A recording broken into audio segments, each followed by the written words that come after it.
Bismillahirrahmanirrahim. Assalamualaikum warahmatullahi wabarakatuh. Apa kabar adik-adik? Semoga kita semua dalam keadaan sehat, walafiat, dan selalu dalam lindungan Allah Subhanahu wa Ta'ala. Dan semoga kita terhindar semua dari wabah yang sedang melanda negeri kita ini. Oke, hari ini kita akan kuliah kembali farmakologi dasar yang kuliah ini tetap kita lakukan secara online. Kemudian pada hari ini kita akan membahas kelanjutan dari kuliah kita tentang fase farmakokinetik. Minggu lalu kita sudah membahas tentang faktor absorpsi dan kaitannya dengan farmakokinetik daripada suatu obat. Kita sudah juga membahas apa itu absorpsi, kemudian beberapa faktor yang terkait dengan absorpsi seperti bentuk sediaan, sifat alami daripada bahan aktif, dan seterusnya. Hari ini kita akan lanjutkan materi kita tentang absorpsi daripada suatu obat. Kemudian kita akan lanjutkan dengan distribusi, kemudian terakhir itu adalah tentang metabolisme daripada suatu obat. Oke, sebelum kita lanjut tentang materi faktor-faktor yang mempengaruhi dari absorpsi dari suatu obat, ada baiknya mungkin Bapak mereview sedikit beberapa faktor yang kita sudah bahas minggu lalu, ya. Uh, Seperti sifat alami daripada bahan aktif kita sudah bahas, kemudian kita sudah bahas juga bentuk sediaan daripada obat dan kaitannya dengan absorpsi dari suatu obat. Kita sudah membahas juga cara pemberian daripada suatu obat. Kemudian hari ini kita akan bahas kondisi tempat pemberian dan kaitannya dengan absorpsi obat. Kemudian dilanjutkan dengan pengaruh dari luar.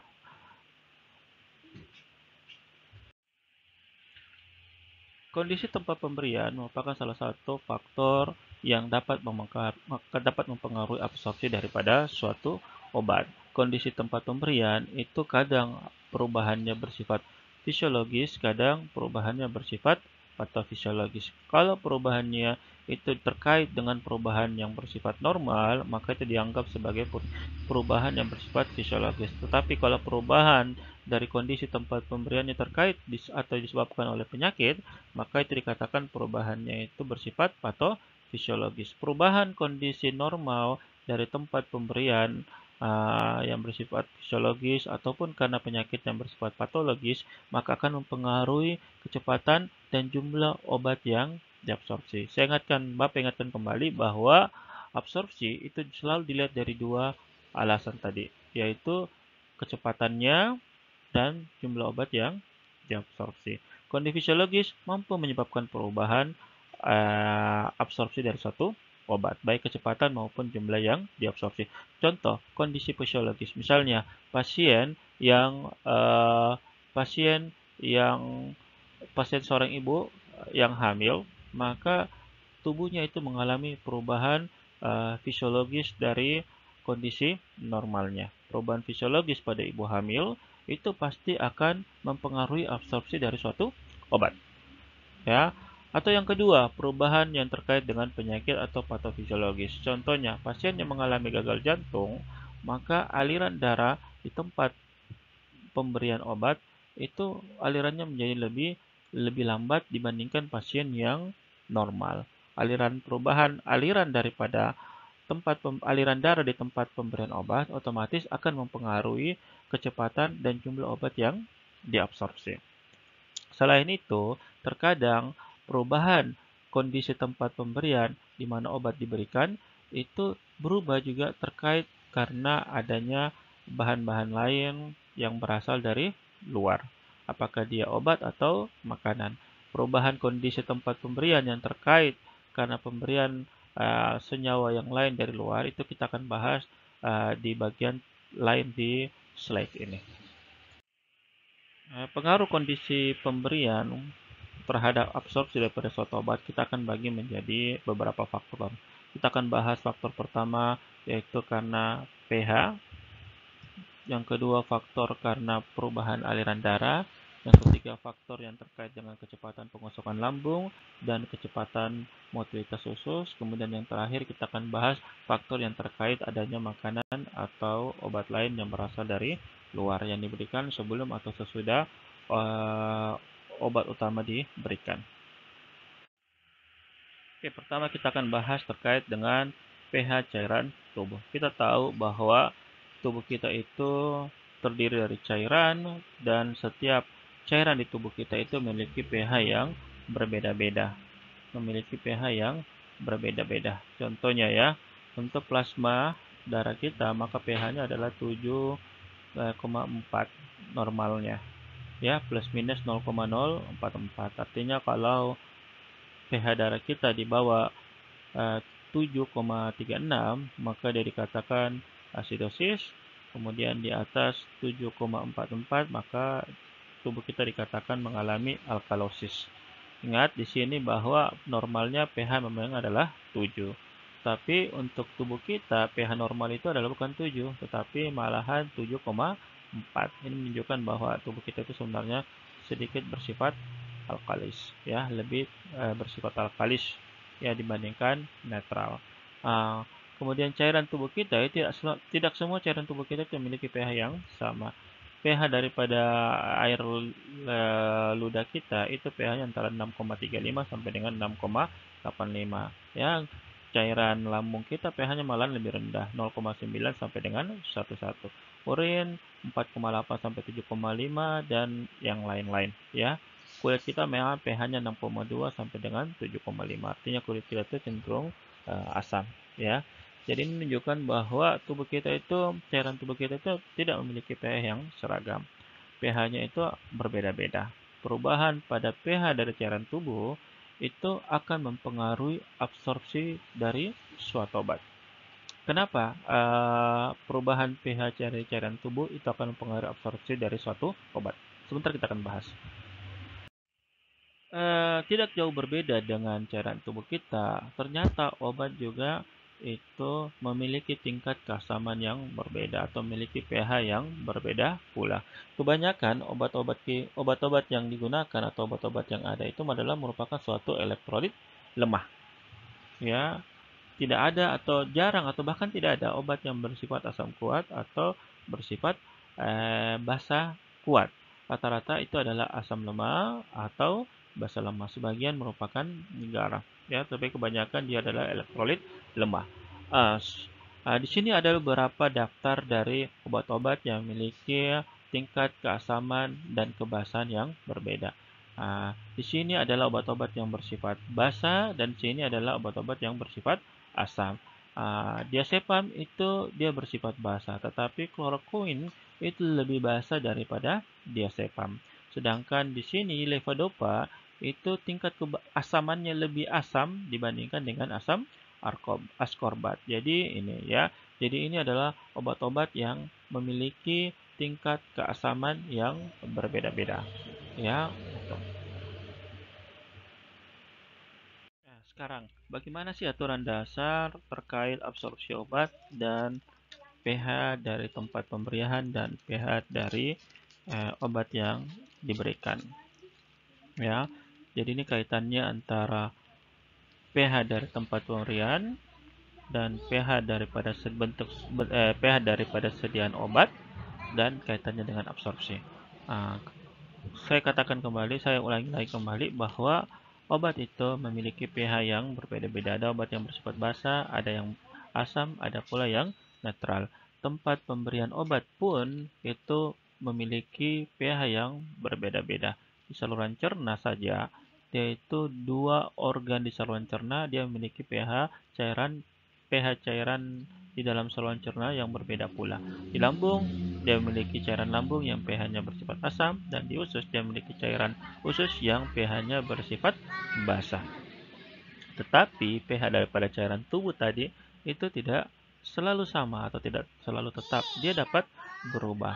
Contohnya lambung, pH-nya adalah asam, tetapi ketika kita makan, maka yang tadinya sangat asam, pH-nya antara 0,9 sampai dengan 1,1, itu dapat berubah menjadi lebih berkurang keasamannya, bisa naik jadi 4, 5, bahkan kalau kita banyak makan yang bersifat basa, maka pH lambung kita itu akan menjadi netral. Sama juga usus normalnya pH-nya adalah basa. Tetapi ketika selesai makan, maka makanan yang dari lambung itu akan berpindah ke usus. Makanan yang dari lambung itu cenderung dia bersifat asam. Ketika dia berpindah ke usus, maka dia akan menyebabkan usus yang tadinya pH-nya bersifat basa berubah menjadi lebih asam atau netral. Jadi pH daripada cairan tubuh tidak berubah. Yang jadi masalah adalah bahwa suatu obat itu hanya diserap dalam keadaan yang tidak terionkan. Apa maksudnya suatu obat itu diserap dalam keadaan yang tidak terionkan? Dan kapan obat tersebut itu tidak terionkan?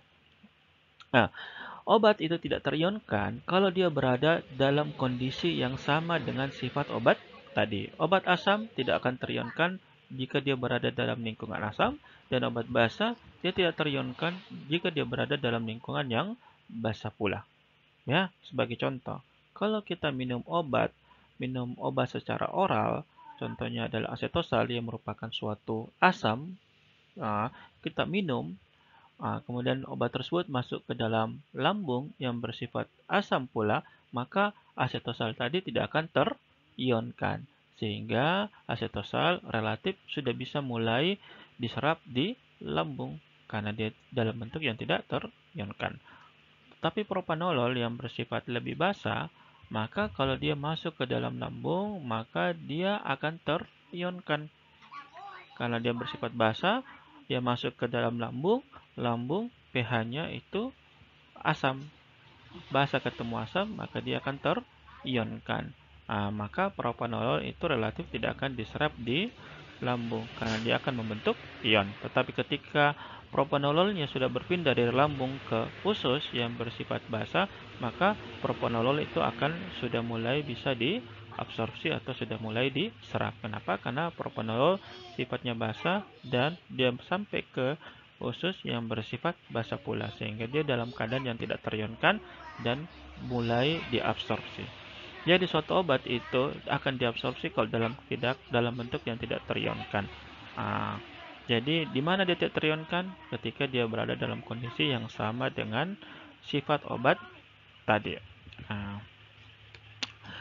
ah, jadi kalau kita lihat dengan asumsi tadi, maka obat yang bersifat asam akan diserap di lambung. Obat yang bersifat basa akan diserap pula di usus. Apakah kondisi ini, aturan ini bersifat umum? Tidak, ya. Jadi obat yang bersifat asam itu memang akan mulai diserap di lambung. Tetapi kalau lambung itu memiliki beberapa sifat yang tidak proporsional, tidak eh, tidak sempurna untuk proses penyerapan obat.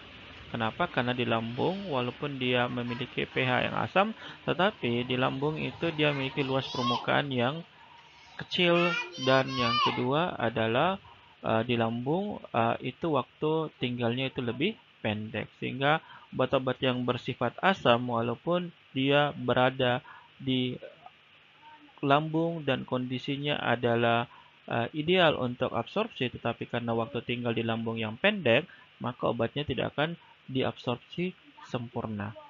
Ya, karena waktu tinggalnya yang pendek dan luas permukaan yang lambung yang kecil. Begitu pula sebaliknya di usus. Usus adalah tempat yang sebenarnya tidak ideal untuk absorpsi untuk obat-obat yang bersifat asam. Kenapa? Karena begitu dia sampai di usus, maka dia menjadi terionkan. Kalau kita pakai prinsip yang tadi bahwa obat itu kalau dia terionkan dia tidak akan diserap, maka sebenarnya usus adalah tempat yang tidak ideal untuk penyerapan obat-obat yang bersifat asam. Tetapi usus itu dia memiliki dua kelebihan yang utama, sehingga walaupun obatnya tidak dia membentuk ion, tetapi dia tetap akan bisa diserap di usus. Apa yang eh, dua sifat tadi, yaitu bahwa di usus itu dia memiliki luas permukaan yang besar, kemudian waktu tinggal di usus yang panjang. Jadi obat-obat yang tadi yang tidak terionkan tadi lama-lama juga akan diserap. Kenapa? Karena dia diserap karena dia tinggal lama di usus, dan tinggal lama di usus dan usus memiliki luas permukaan yang besar, sehingga walaupun obatnya bersifat asam dan dia terionkan di usus, tetapi karena waktu tinggalnya yang panjang, luas permukaan yang besar, maka obat-obat yang bersifat asam dia lambat diserap, tetapi tetap akan diserap di usus. pH tempat pemberian obat itu mungkin mengalami perubahan. Perubahan pH tempat pemberian obat mungkin terjadi karena faktor fisiologis, misalnya karena perubahan umur, perubahan karena perubahan umur, perbedaan jenis kelamin, eh, pertumbuhan, dan seterusnya. Dan mungkin juga karena faktor patofisiologis, yaitu yang disebabkan oleh penyakit. Perubahan pH pada tempat pemberian baik disebabkan faktor fisiologis maupun faktor patofisiologis, maka dia akan mempengaruhi absorpsi dari suatu obat. Contohnya, perubahan pH pada lambung yang disebabkan karena umur. Pada kanak-kanak dan pada geriatrik, maka kedua subjek ini itu memiliki pH dari cairan lambung yang cenderung berkurang keasamannya dibandingkan orang yang dewasa. Akibatnya, pada anak-anak atau pada geriatrik, maka absorpsi obat yang bersifat asamnya itu sedikit dipengaruhi atau sedikit berkurang dibandingkan orang yang dewasa. Berkurangnya disebabkan karena pH dari lambung pada pasien anak-anak dan pada pasien geriatrik, cairan lambungnya itu memiliki pH yang berkurang keasamannya. Akibatnya obat yang seperti aspirin pada orang yang dewasa itu pada orang yang tua absorpsinya menjadi lebih sedikit dibandingkan pada orang yang dewasa.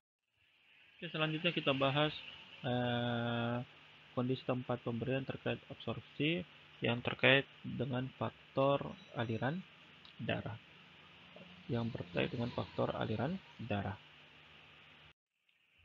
Oke, faktor yang berikutnya itu adalah faktor aliran darah di tempat absorpsi. Kita ketahui bahwa suatu obat itu diabsorpsi karena dia berpindah dari tempat pemberian menuju ke aliran darah. Sehingga semakin cepat aliran darah di tempat pemberian obat, maka semakin cepat pula obat tersebut diabsorpsi. Semakin banyak pula pembuluh darah di tempat pemberian obat, maka semakin cepat pula obat tersebut diabsorpsi. Lambung dan usus adalah dua tempat di mana proses absorpsi obat terjadi. Bedanya adalah di usus, dia memiliki aliran darah yang lebih besar dan lebih banyak dibandingkan di lambung. Akibatnya obat-obat itu akan lebih banyak dan lebih cepat diabsorpsi di usus dibandingkan di lambung. Tetapi kecepatan absorpsi obat yang terkait dengan aliran darah itu hanya berpengaruh kalau obatnya bersifat hidrofobik atau larut dalam lemak. Tapi kalau obatnya bersifat hidrofilik, maka relatif aliran darah di tempat absorpsi itu tidak akan mempengaruhi kecepatan absorpsi.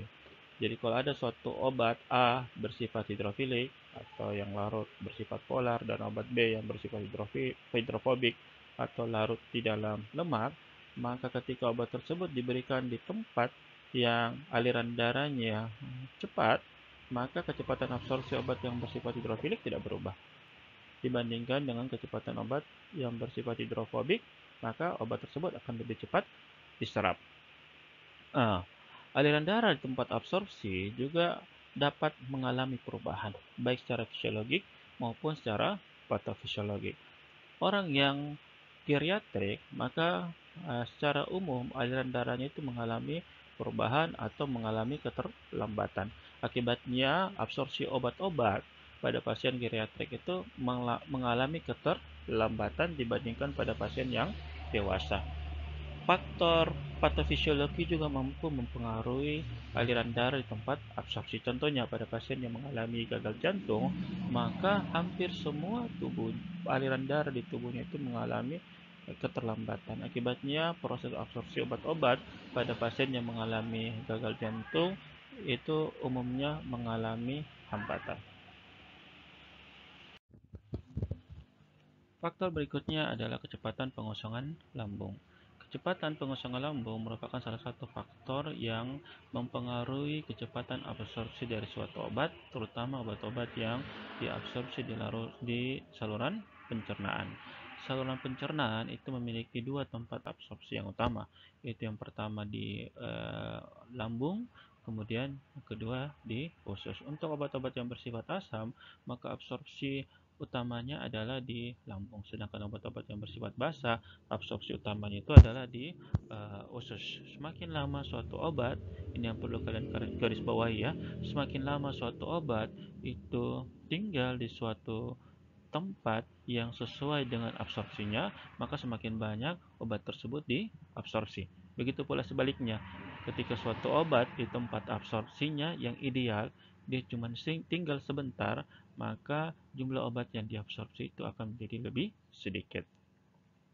Kecepatan pengosongan lambung itu akan mempengaruhi berapa cepat obat tersebut diabsorpsi dan berapa banyak obat tersebut diabsorpsi. Semakin cepat obat berpindah menuju ke tempat absorpsi idealnya, maka semakin cepat pula obat itu mulai diabsorpsi. Ya, jadi semakin cepat dia berpindah ke tempat di mana tempat ideal dia diabsorpsi, maka semakin cepat pula dia mulai diabsorpsi. Tetapi semakin jumlah obat yang diabsorpsi, apakah dia banyak atau sedikit itu bergantung berapa lama dia tinggal di tempat absorpsinya. Ya, jadi kecepatan absorpsi itu bergantung seberapa cepat obat tersebut sampai ke tempat idealnya untuk diabsorpsi, sedangkan berapa banyak jumlah obat yang diabsorpsi itu malahan kebalikan. Berapa lama bergantung pada berapa lama obat tersebut tinggal di tempat absorpsi idealnya. Sebagai contoh seperti ini. Untuk obat-obat yang bersifat asam, maka tempat idealnya adalah di lambung. Semakin cepat dia sampai ke lambung, maka semakin cepat pula dia diabsorpsi. Semakin lama dia tinggal di lambung, maka semakin banyak pula dia diabsorpsi. Jadi untuk obat yang bersifat asam, semakin cepat dia sampai di lambung, maka semakin cepat pula dia mulai diabsorpsi. Semakin lama dia tinggal di lambung, maka semakin banyak pula obat yang bersifat asam tadi akan diabsorpsi. Tetapi sebaliknya, ya, sebaliknya. Untuk obat-obat yang bersifat basa, ya, ini kebalikannya. Untuk obat-obat yang bersifat basa, maka semakin cepat dia berpindah dari lambung ke usus, maka semakin cepat pula dia mulai diabsorpsi. Dan semakin lama dia tinggal di usus, maka semakin banyak pula obat yang bersifat basa itu akan diabsorpsi. Ya, jadi ini yang harus kalian garis bawahi. Jadi kecepatan pengosongan lambung itu akan meningkatkan kecepatan absorpsi obat yang bersifat basa, tetapi akan mempersedikit jumlah obat yang bersifat asam untuk diabsorpsi. Jadi saya ulangi lagi ya, kecepatan pengosongan lambung itu akan mempercepat penyerapan obat-obat yang bersifat basa, namun akan menyebabkan obat-obat yang bersifat asam lebih sedikit jumlahnya diabsorpsi. Ya, itu. Tetapi ingat ya, kecepatan pengosongan lambung ini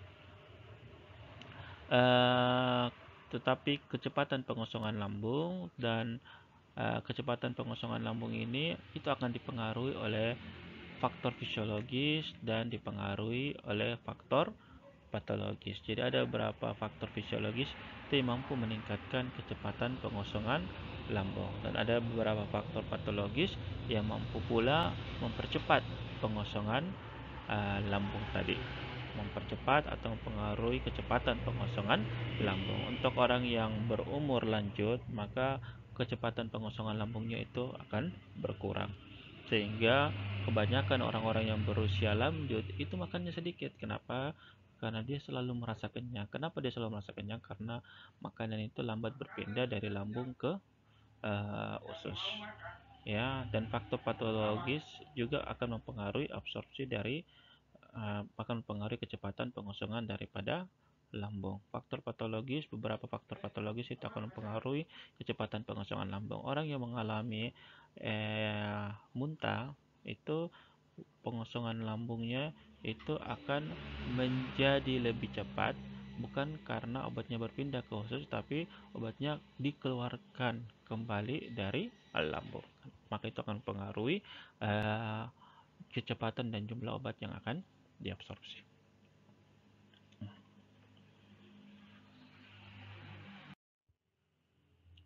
Berikutnya adalah kecepatan absorpsi obat itu juga dapat dipengaruhi oleh adanya makanan atau adanya obat lain atau senyawa bahan kimia lain. Adanya makanan dan adanya senyawa kimia lain itu dapat mempengaruhi absorpsi dari suatu obat utama. Hal ini biasa diistilahkan sebagai interaksi obat dan makanan atau interaksi obat dengan obat.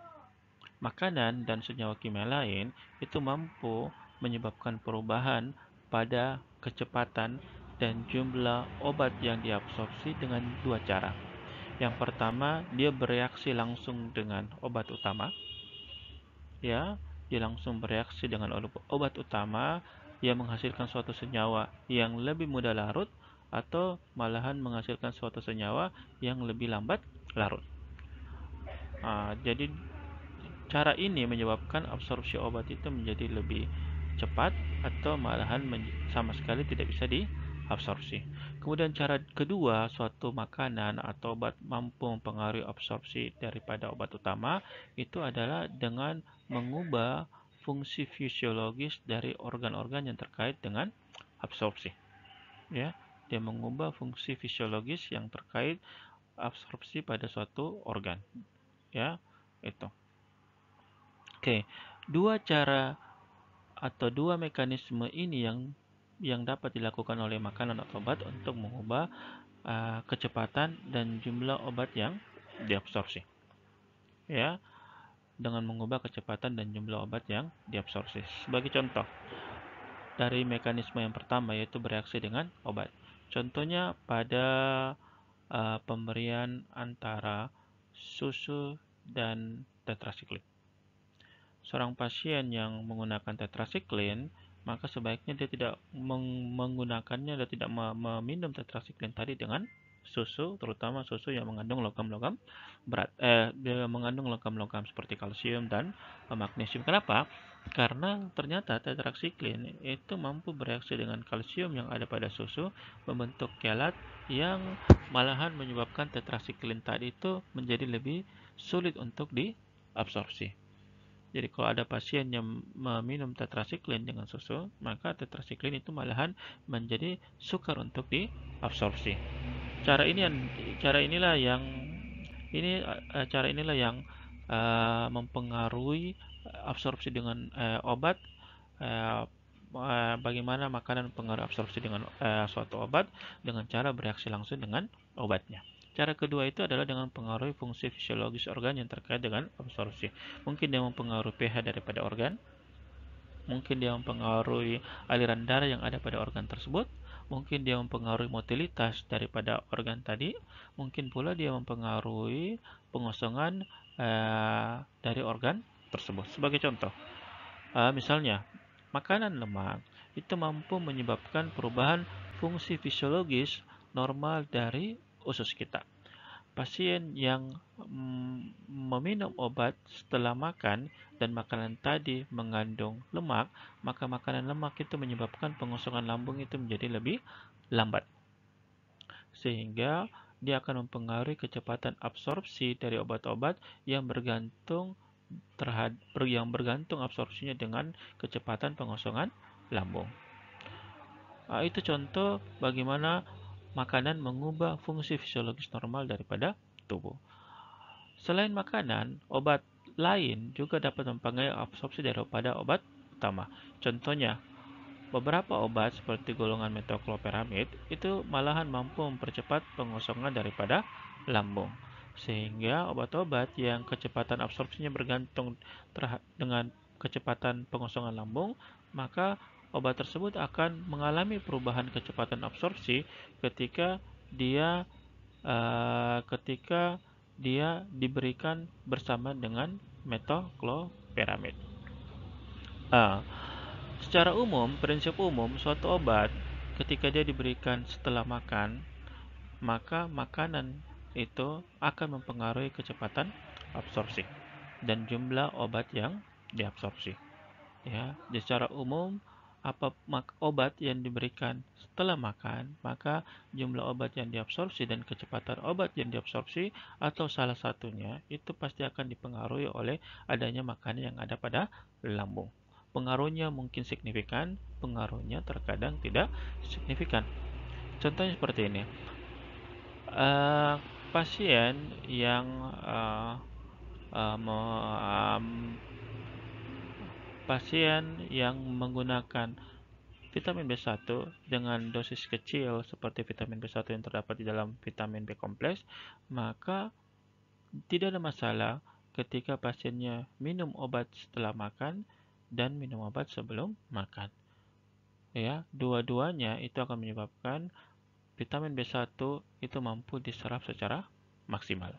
Tetapi ketika pasien tadi menggunakan vitamin B1 atau mengkonsumsi vitamin B1 dengan dosis yang besar, misalnya seperti vitamin B1 yang terdapat dalam vitamin neurotropik seperti neurobion, ya, neurosambe, maka kadar vitamin B1-nya itu 20 kali lebih besar dari kadar vitamin B1 yang terdapat di dalam vitamin B kompleks. Vitamin B kompleks vitamin B1-nya sekitar 5 mg, sedangkan di neurosambe, neurobion vitamin B1-nya itu sekitar 100 mg.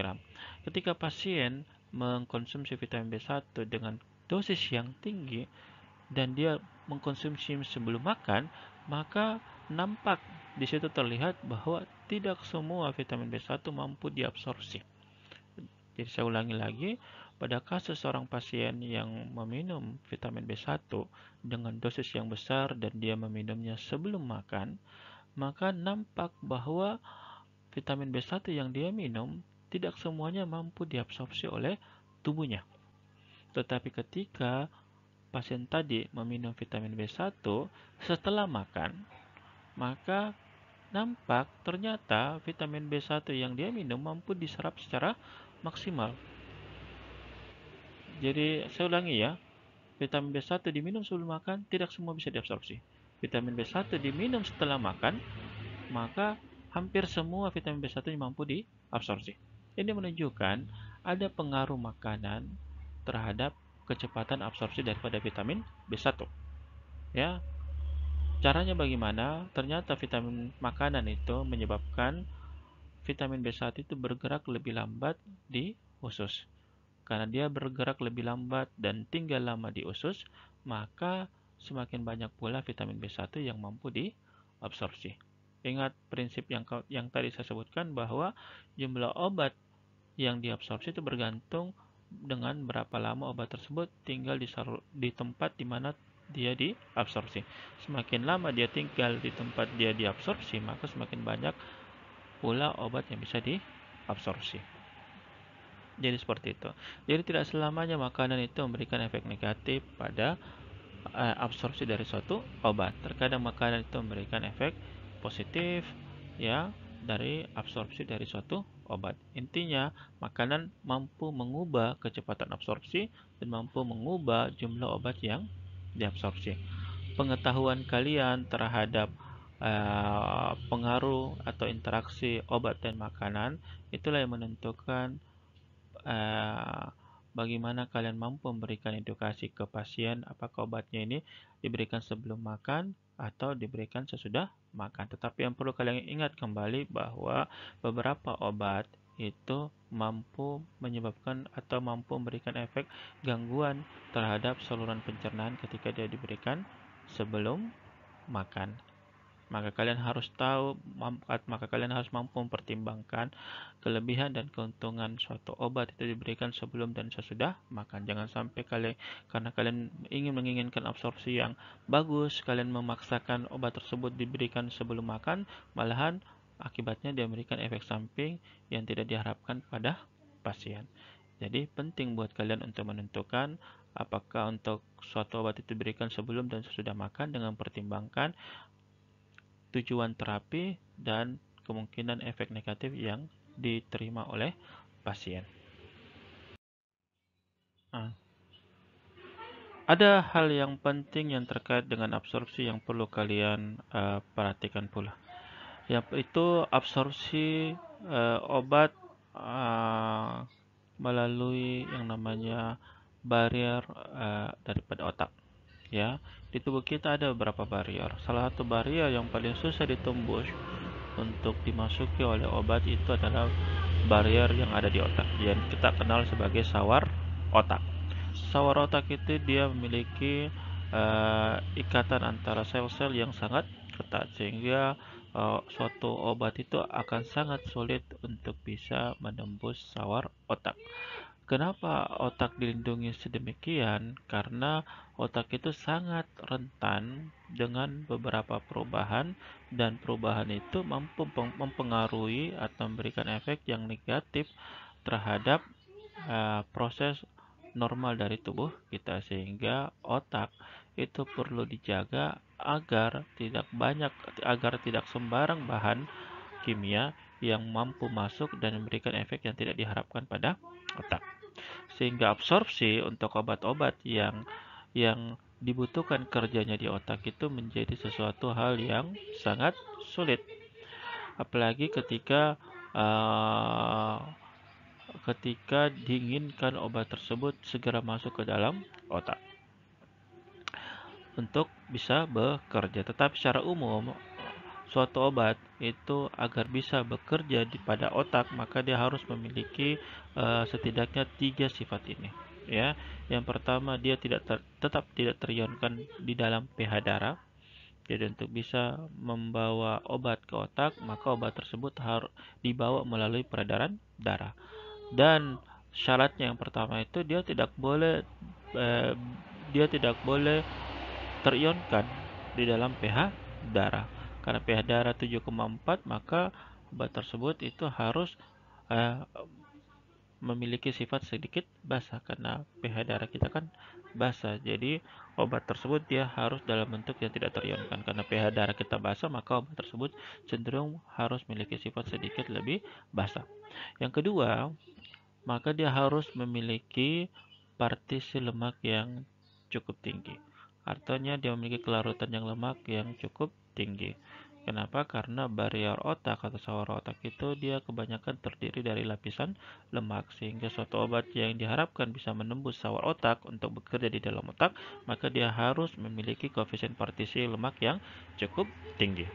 Kemudian yang ketiga ini yang menarik, bahwa ternyata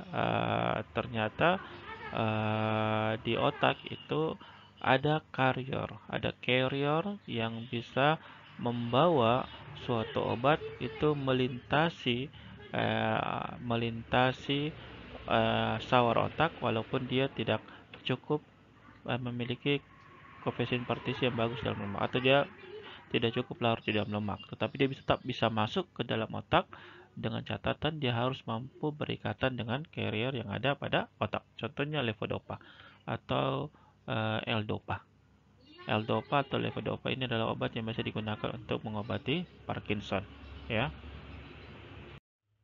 levodopa atau L-dopa ini adalah obat yang biasa digunakan untuk mengobati Parkinson. Parkinson itu adalah suatu keadaan di mana pasien itu mengalami kekurangan dopamin di otaknya, sehingga dia mengalami tremor. Dia tremor atau kejang pada beberapa bagian tubuhnya. Dia bergetar pada beberapa bagian tubuhnya, dan getarnya itu terjadi tanpa disengaja. Dia bergetar Parkinson. Ya, orang yang Parkinson itu biasanya terjadi karena di otaknya dia kekurangan dopamin. Jadi caranya untuk mengobati adalah bagaimana kita memberikan dopamin agar dia sampai di otak. Ya, bagaimana kita memberikan dopamin ke dalam otaknya. Jadi masalah adalah dopamin itu adalah suatu senyawa kimia yang tidak bisa menembus barrier otak. Dopamin itu nggak bisa menembus barrier otak karena dia tidak memiliki cukup kelarutan di dalam lemak. Nah, jadi kita tidak bisa langsung memberikan dopamin. Kemudian dopamin juga tidak bisa kita langsung berikan ke pasien karena dia akan memberikan eh, efek sistem saraf simpatis. Jadi dopamin itu adalah salah satu neurotransmitter sistem saraf simpatik. Kalau kita berikan dopamin, maka efek-efek sistem saraf simpatik akan muncul seperti kenaikan tekanan darah dan seterusnya. Jadi pada pasien Parkinson ini tidak mungkin diberikan dopamin. Ya, karena dua sebab tadi. Dopamin tidak bisa menembus sawar otak sehingga tidak bisa sampai di otak, dan dopamin memiliki efek sistemik, efek simpatis yang bersifat sistemik. Sekarang untuk bisa menembus ke otak, maka dopamin diubah menjadi suatu senyawa yang lain yang dikenal sebagai L-dopa. Ya, dia diubah menjadi suatu senyawa yang baru yang dikenal sebagai L-dopa atau levodopa. Levodopa ini adalah suatu senyawa yang ketika dia berada di tubuh, di dalam peredaran darah, maka dia cukup larut dalam peredaran darah dalam bentuk tidak terionkan, dan walaupun dia memiliki kelarutan yang tidak terlalu bagus di dalam lemak, tetapi dia memiliki carrier yang bisa membawa levodopa ini bisa menembus blood brain barrier, ya. Jadi dia mampu menembus otak. Jadi levodopa ini mampu menembus otak. Di dalam otak, levodopa itu akan bereaksi dengan enzim dopamin dekarboksilase, sehingga levodopa itu akan diubah menjadi dopamin. Akhirnya pasiennya yang akan menyebabkan kadar dopamin di dalam otak itu akan tinggi pada pasien yang mengalami Parkinson, sehingga Parkinson itu akan berkurang. Di sini yang saya ingin tunjukkan bahwa absorpsi daripada suatu obat itu terkadang pada beberapa tempat itu agak sulit, ya. Dia agak sulit seperti pada sawar di otak, yang dimana terkadang dia membutuhkan suatu carrier atau bantuan khusus untuk bisa memasuki suatu tempat di mana tempat tersebut dilindungi dengan cukup bagus.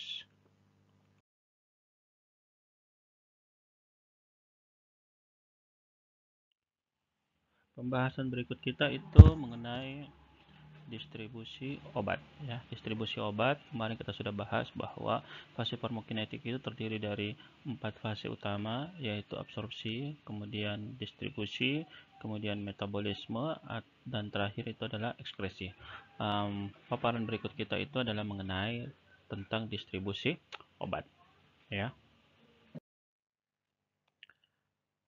Distribusi obat itu diartikan sebagai suatu proses di mana obat berpindah dari sirkulasi sistemik ke suatu tempat di dalam tubuh dengan jumlah yang proporsional. Distribusi itu sangat penting. Kenapa? Karena kemarin kita sudah bahas bahwa suatu obat itu hanya bisa menimbulkan efek kalau dia berpindah dari kalau dia berpindah dari dalam pembuluh darah, dari dalam sirkulasi sistemik itu menuju target obatnya.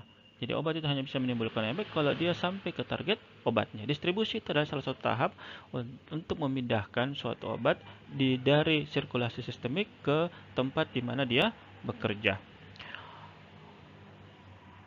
Ah, Ukuran distribusi itu dinyatakan sebagai volume distribusi. Volume distribusi adalah volume tubuh tempat obat akhirnya didistribusikan.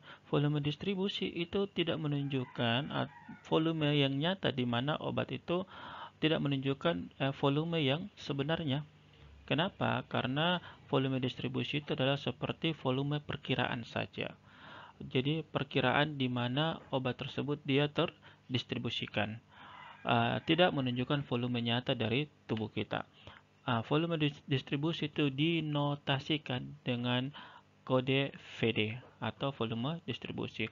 Volume distribusi ada yang besar, volume distribusi ada yang kecil, ya, dan volume distribusi itu dinyatakan dengan satuan liter. Volume distribusi dinyatakan dengan satuan liter, biasanya dalam bentuk liter per kilogram berat badan, atau terkadang cuma disebut dalam bentuk liter. Volume distribusi itu dapat dihitung dengan membagi jumlah obat yang ada di dalam tubuh dibagi dengan konsentrasi obat yang ada di dalam darah. Ya, jadi jumlah obat yang di dalam tubuh itu bukan berarti jumlah obat yang kita berikan. Kenapa? Karena jumlah obat yang diberikan belum tentu semuanya itu masuk ke dalam tubuh. Tubuh di sini itu maksudnya di dalam peredaran darah. Ya, jumlah obat yang ada di dalam peredaran darah yang biasa dinyatakan sebagai fenol dibagi dengan jumlah obat di dalam darah. Itu adalah volume distribusi. Tabel yang Anda saksikan ini adalah tabel tentang kondisi volume air rata-rata di dalam tubuh kita, presentasi kandungan air di dalam tubuh. Kalau kita lihat dari tabel tabel ini kalian lihat ternyata semakin umurnya itu, perbedaan umur itu akan mempengaruhi presentasi kandungan air di dalam tubuh kita. Pada anak-anak ya pada anak-anak umur antara 0 sampai dengan 10 tahun dia memiliki kandungan air yang cukup tinggi. Ketika dia dewasa, yaitu antara umur 60 tahun atau lebih, kandungan air mulai berkurang. Pada umur anak-anak, kandungan air, persentase air antara pria dan wanita itu sama, sedangkan ketika dia sudah dewasa, maka kan persentase antara air pada pria dan wanita ini berbeda. Kenapa Bapak tampilkan persentase ini? Bapak ingin menunjukkan bahwa obat itu didistribusikan kebanyakan di dalam cairan yang ada di dalam tubuh kita. Kalau kita lihat cairan yang ada di dalam tubuh kita pada laki-laki dewasa yang berumur sekitar 40 tahun, maka kandungan airnya itu sekitar 55%. Jadi yang ada air di dalam tubuh kita ada 55%. Artinya normalnya obat itu kan terlarut di dalam air.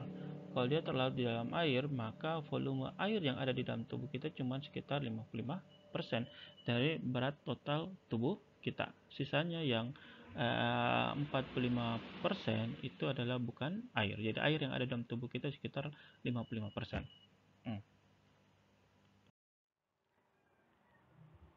Air yang ada di dalam tubuh kita itu sekitar 55%, ya, sekitar 55% itu terbagi lagi.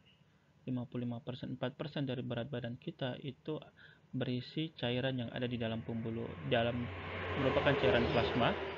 Kemudian 14% itu adalah cairan interstisial, itu cairan yang terletak di antara sel dan jaringan, itu dibilang cairan interstisial. Kemudian 1% itu cairan getah bening, cairan plasma, interstisial, dan cairan getah bening ini dikenal sebagai cairan ekstraseluler. Sedangkan sisanya 32% dari berat badan kita itu merupakan cairan interseluler. Jadi kalau kita lihat darah kita itu persentasenya cairan yang ada di dalam pembuluh darah kita itu persentasenya cuma 4%. Cairan yang ada di luar cairan yang terletak di antara di luar pembuluh darah dan di antara sel itu sekitar 14%. Tapi coba kita lihat beberapa contoh volume distribusi dari beberapa obat. Ini volume distribusi dari beberapa obat. Ini mirip dengan persentase cairan yang ada di dalam tubuh kita. Volume distribusinya adalah 0,05 liter per kilogram berat badan. Ya, 0,05 liter per kilogram berat badan. Tubuh manusia itu, jadi kalau kita lihat, jadi kalau dia volume distribusi 0,05 sampai dengan 0,1 liter per kilogram berat badan, maka obat tersebut berada di dalam plasma. Kalau dia volume distribusinya antara 0,2 sampai dengan 0,4, maka obat itu bukan hanya berada di dalam plasma, tetapi dia juga berada di dalam cairan ekstraseluler. Kalau volume distribusi obat tadi itu lebih dari 1, maka dia berada di dalam di luar cairan total tubuh kita. Volume itu lebih besar dari cairan total tubuh kita. Coba kita bayangkan, kalau dia beratnya 60 kilo, berarti volume cairannya adalah, kita pakai ini, volume cairannya ini kan liter per kilogram berat badan. Jadi kalau setiap 1 liter tiap kilogram berat badan. Jadi kalau berat badannya 60, berarti dia 600 liter. Tidak mungkin cairan tubuh kita itu terdapat 600 liter. Ini menunjukkan bahwa kalau suatu obat memiliki volume distribusi lebih besar dari persentase cairan yang ada di dalam tubuh kita, maka ada kemungkinan obat tersebut bukan hanya tersebar larut di dalam cairan tubuh kita, tetapi dia masuk ke dalam jaringan atau organ-organ yang bukan merupakan cairan di dalam masuk ke dalam organ-organ yang melebihi atau organ-organ yang tidak termasuk di dalam jaringan tubuh kita. Contohnya digoxin. Digoxin itu kalau kita hitung volume distribusinya dengan rumus yang tadi Bapak sampaikan di depan, maka dia memiliki volume distribusi hampir sekitar 500 lebih. Volume distribusinya itu 500 liter.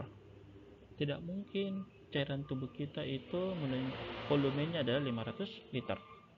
Ini menunjukkan bahwa digoxin tidak hanya larut di dalam cairan tubuh kita, tetapi dia sudah berpindah di luar cairan tubuh kita. Dan memang digoxin itu dia tersebar malahan ke organ otot jantung kita, karena dia mampu sebagian besar berada di otot jantung kita, sehingga jumlah yang ada di dalam pembuluh darah itu jumlahnya sangat kecil, sehingga ketika dia dibagi dengan dengan jumlah obat dibagi dengan kadar yang dihasilkan, maka didapat volume distribusi yang besar.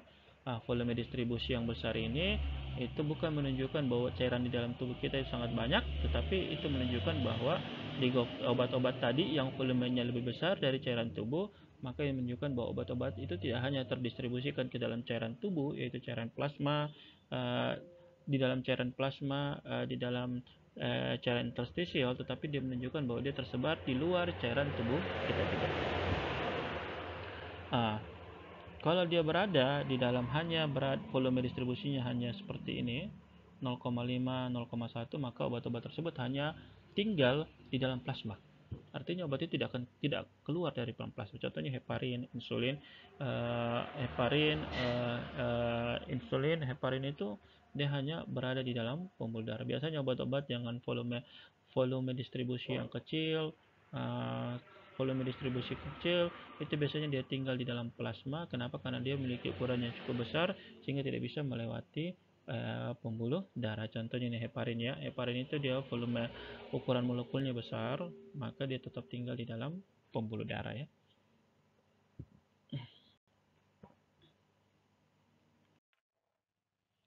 Kemudian salah satu faktor yang sangat mempengaruhi distribusi daripada suatu obat itu adalah ikatan obat dengan protein plasma. Ikatan obat dengan protein plasma inilah yang menyebabkan suatu obat itu dapat terdistribusi atau tidak. Seperti yang kita jelaskan di awal, bahwa distribusi itu adalah suatu proses di mana obat berpindah dari sirkulasi sistemik, yaitu di dalam pembuluh darah, keluar dari sirkulasi sistemik, yaitu keluar dari pembuluh darah untuk menuju organ targetnya. Sekarang suatu obat itu ketika dia di dalam pembuluh darah, maka dia berada di dalam dua bentuknya. Yang pertama, dia dalam keadaan yang bebas. Inilah obat yang mampu keluar dari sirkulasi sistemik menuju ke target obat, atau inilah obat yang mampu berdistribusi. Sedangkan keadaan kedua adalah obat yang terikat dengan protein plasma. Inilah obat yang tidak mampu keluar dari sirkulasi sistemik untuk menuju ke target obat. Jadi obat yang terikat dengan protein plasma, maka dia itu adalah obat yang cukup besar. Ya, ikatannya akan membentuk suatu ikatan yang dengan suatu protein yang menghasilkan kompleks obat dan protein yang ukurannya menjadi lebih besar, sehingga obat itu tidak mampu keluar dari sirkulasi sistemik. Suatu obat itu hanya menimbulkan efek ketika dia terikat dengan protein plasma.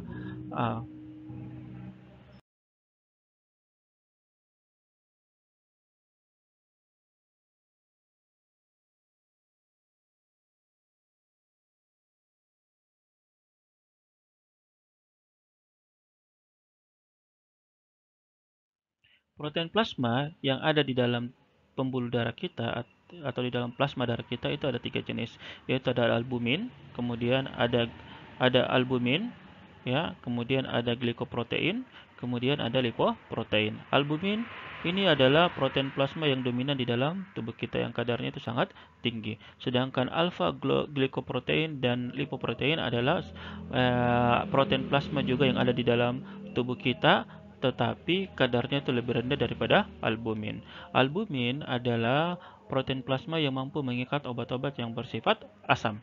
Sedangkan alfa glikoprotein dan lipoprotein adalah obat-obat yang mampu mengikat obat-obat yang bersifat basa atau netral. Di sini kita lihat albumin kadarnya lebih tinggi di dalam tubuh kita, di dalam plasma. Dia sangat dominan. Inilah menyebabkan obat-obat yang bersifat asam itu dosisnya rata-rata besar.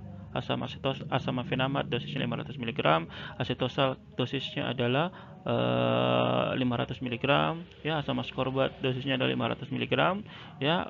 Obat-obat yang bersifat basa, asam, itu salah satu penyebabnya dosisnya besar adalah karena beberapa obat tersebut terikat dengan protein plasma yang menyebabkan obat tersebut itu yang bebasnya lebih sedikit. Untuk menaikkan jumlah yang bebas, maka kadar obat itu harus dinaikkan. Inilah yang menyebabkan obat-obat yang bersifat asam itu biasanya dosisnya lebih besar daripada obat-obat yang bersifat basa. Ini tadi gambaran bagaimana suatu obat yang terikat dengan albumin. Ini adalah gambaran bagaimana suatu obat yang terikat dengan albumin, ya, itu yang terikat dengan albumin. Kemudian ketika dia dalam keadaan tidak terikat, dia mampu keluar dari pembuluh darah. Tetapi begitu dia terikat dengan albumin, maka dia akan membentuk kompleks yang besar sehingga dia tidak mampu keluar dari dalam pembuluh darah. Jadi, ikatan obat dengan protein plasma itu menyebabkan suatu obat dalam keadaan yang terikat dan tidak mampu keluar dari pembuluh darah untuk menimbulkan efek yang diharapkan. Kita lanjut ya. Sekarang kita akan membahas tentang faktor-faktor yang mempengaruhi distribusi dari suatu obat. Ya, seperti pada absorpsi, maka distribusi obat juga dipengaruhi oleh beberapa faktor. Yang pertama itu adalah volume dari cairan distribusi, kemudian yang kedua adalah jumlah dari protein plasma, kemudian yang ketiga adalah afinitas obat terhadap protein plasma. Ini yang dikenal sebagai faktor kompetitif ya. Dua faktor yang di awal itu terkait dengan fisiologi dan patofisiologi, sedangkan yang faktor yang terakhir yaitu afinitas itu itu biasanya tidak ada kaitannya dengan faktor fisiologi atau patofisiologi karena dia biasanya bersifat tetap. Oke, sekarang kita bahas faktor yang pertama yaitu volume cairan distribusi. Volume cairan distribusi atau volume cairan di mana obat itu didistribusikan, maka volume tersebut itu terkadang berubah. Ya, bisa meningkat atau bisa berkurang. Volume distribusi obat kadang meningkat, kadang berkurang. Ada beberapa faktor baik fisiologi maupun patofisiologi yang menyebabkan cairan distribusi itu berubah. Contohnya faktor fisiologi pada orang yang tadi yang volume distribusi itu faktor fisiologi, misalnya faktor umur. Tadi kita lihat di tabel yang di awal, tabel persentase cairan tubuh kita atau persentase air di dalam tubuh kita nampak bahwa antara pria dan wanita itu berbeda komposisi cairan tubuhnya. Obat juga ada yang didistribusikan ke dalam lemak, ada juga obat yang didistribusikan ke dalam air. Pada pria, komposisi airnya itu lebih tinggi dibandingkan pada wanita. Wanita kadar lemaknya itu lebih tinggi dibanding pada pria. Jadi obat-obat yang didistribusikan ke dalam air, maka volume distribusi pria itu lebih besar dibandingkan pada wanita. Sedangkan obat-obat yang didistribusikan ke lemak, maka kadar lemak lelaki itu lebih rendah dibandingkan pada perempuan. Jadi volume distribusi itu mungkin berubah karena faktor fisiologis. Ya, mungkin juga berubah karena faktor patofisiologis. Contohnya, pada pasien yang mengalami gagal jantung, ya, kembali sambil contoh pasien gagal jantung, maka pada pasien gagal jantung terkadang dia mengalami udem atau penumpukan cairan di dalam tubuhnya. Penumpukan cairan ini terjadi biasanya pada cairan-cairan yang ada di cairan interstisial, yaitu cairan yang ada di luar plasma yang berada di antara sel atau jaringan. Untuk obat-obat yang didistribusikan itu volume distribusi sampai ke cairan interstisial, bukan hanya pada plasma tetapi sampai di dalam cairan interstisial. Jadi kalau pasiennya mengalami peningkatan volume cairan interstisial karena penyakit seperti gagal jantung, maka volume distribusi juga akan meningkat. Volume distribusi itu akan mempengaruhi kadar. Volume distribusi itu akan mempengaruhi kadar, dan obat itu menimbulkan efek berdasarkan kadar. Ketika terjadi peningkatan volume, maka kadar itu akan berkurang. Ketika terjadi penurunan volume, maka kadar pula akan meningkat. Ya, jadi kadar itu berbanding terbalik dengan volume. Volume yang meningkat, kadar berkurang. Volume yang berkurang, kadar meningkat. Kadar meningkat, efek meningkat. Kadar berkurang, efek pula berkurang. Jadi setiap yang menyebabkan volume distribusi meningkat, maka itu akan menyebabkan berkurangnya kadar. Setiap yang menyebabkan berkurangnya volume distribusi, maka akan menaikkan kadar. Jadi banyak faktor yang menyebabkan perubahan volume distribusi. Faktor-faktor tadi otomatis akan menyebabkan perubahan pada kadar dan pada akhirnya akan menyebabkan perubahan pada besarnya efek yang dihasilkan. Jadi volume distribusi itu terkait dengan besarnya efek yang dihasilkan. Kemudian adalah jumlah protein plasma. Jumlah protein plasma yang tadi saya jelaskan bahwa protein plasma itu ada albumin, ada glikoprotein, ada pula lipoprotein. Maka kadar protein plasma itu tidak menetap. Pada beberapa keadaan kadar protein plasma itu bisa meningkat, yang dikenal bahkan kadarnya yang tinggi sampai pasiennya mungkin mengalami namanya protein urea, adanya protein di dalam urinnya. Salah satu penyebabnya itu karena kadar proteinnya meningkat. Kadar protein plasma mungkin meningkat, kadar protein plasma juga mungkin berkurang. Contohnya, kadar protein plasma itu bisa berkurang karena adanya penyakit jantung. Penyakit hati, ya, penyakit hati. Kenapa? Karena protein plasma itu dihasilkan di hati. Jadi kalau hatinya mengalami gangguan, maka produksi protein plasma juga akan berkurang. Apa konsekuensi ketika terjadi berkurangnya protein plasma? Ya, apa konsekuensi jika protein plasma itu berkurang? Kita sudah bahas tadi bahwa obat yang menimbulkan efek adalah obat yang dalam keadaan yang bebas. Ya, sedangkan obat itu dalam dua keadaan, ada yang bebas, ada yang terikat dengan protein plasma. Jadi ada yang bebas, ada yang terikat dengan protein plasma. Obat yang terikat dengan protein plasma inilah yang tidak menimbulkan efek. Ya, sedangkan obat yang bebas inilah yang menimbulkan efek. Sekarang jika kadar obat yang bebas, misalnya obat yang bebasnya ada 70, ya, ini bebas, ya. Kemudian yang terikatnya ada 30, ya. Ini yang terikat. Kalau terjadi pengurangan protein plasma, berarti menyebabkan berkurangnya protein yang mengikat obat. Kalau berkurangnya protein yang mengikat obat, maka dia akan menyebabkan peningkatan obat yang bebas. Karena proteinnya berkurang, yang mengikat obat itu berkurang, yang tadinya mengikat 30, karena proteinnya berkurang dia cuma mengikat 15, otomatis obat yang bebasnya itu akan meningkat menjadi 85. Jumlah obat yang bebas itu bila meningkat, maka dia akan meningkatkan efek dari suatu obat. Ya, jadi berkurangnya protein plasma akan menyebabkan berkurangnya protein yang mengikat obat, yang menyebabkan meningkatnya obat yang bebas. Ketika obat bebas meningkat, maka efek juga akan meningkat. Ketika efek yang meningkat, maka ada kemungkinan terjadi toksisitas efek. Makanya pada pasien yang mengalami gagal hati atau mengalami gangguan fungsi hati, maka kebanyakan dia mengalami pengaturan dosis, ya. Dosis obat itu dikurangi karena salah satu faktornya yang tadi. Ya, tetapi ingat ya, tetapi ini perlu kalian perhatikan bahwa tidak semua obat yang mengalami perubahan ikatan protein plasma itu perlu disesuaikan dosisnya.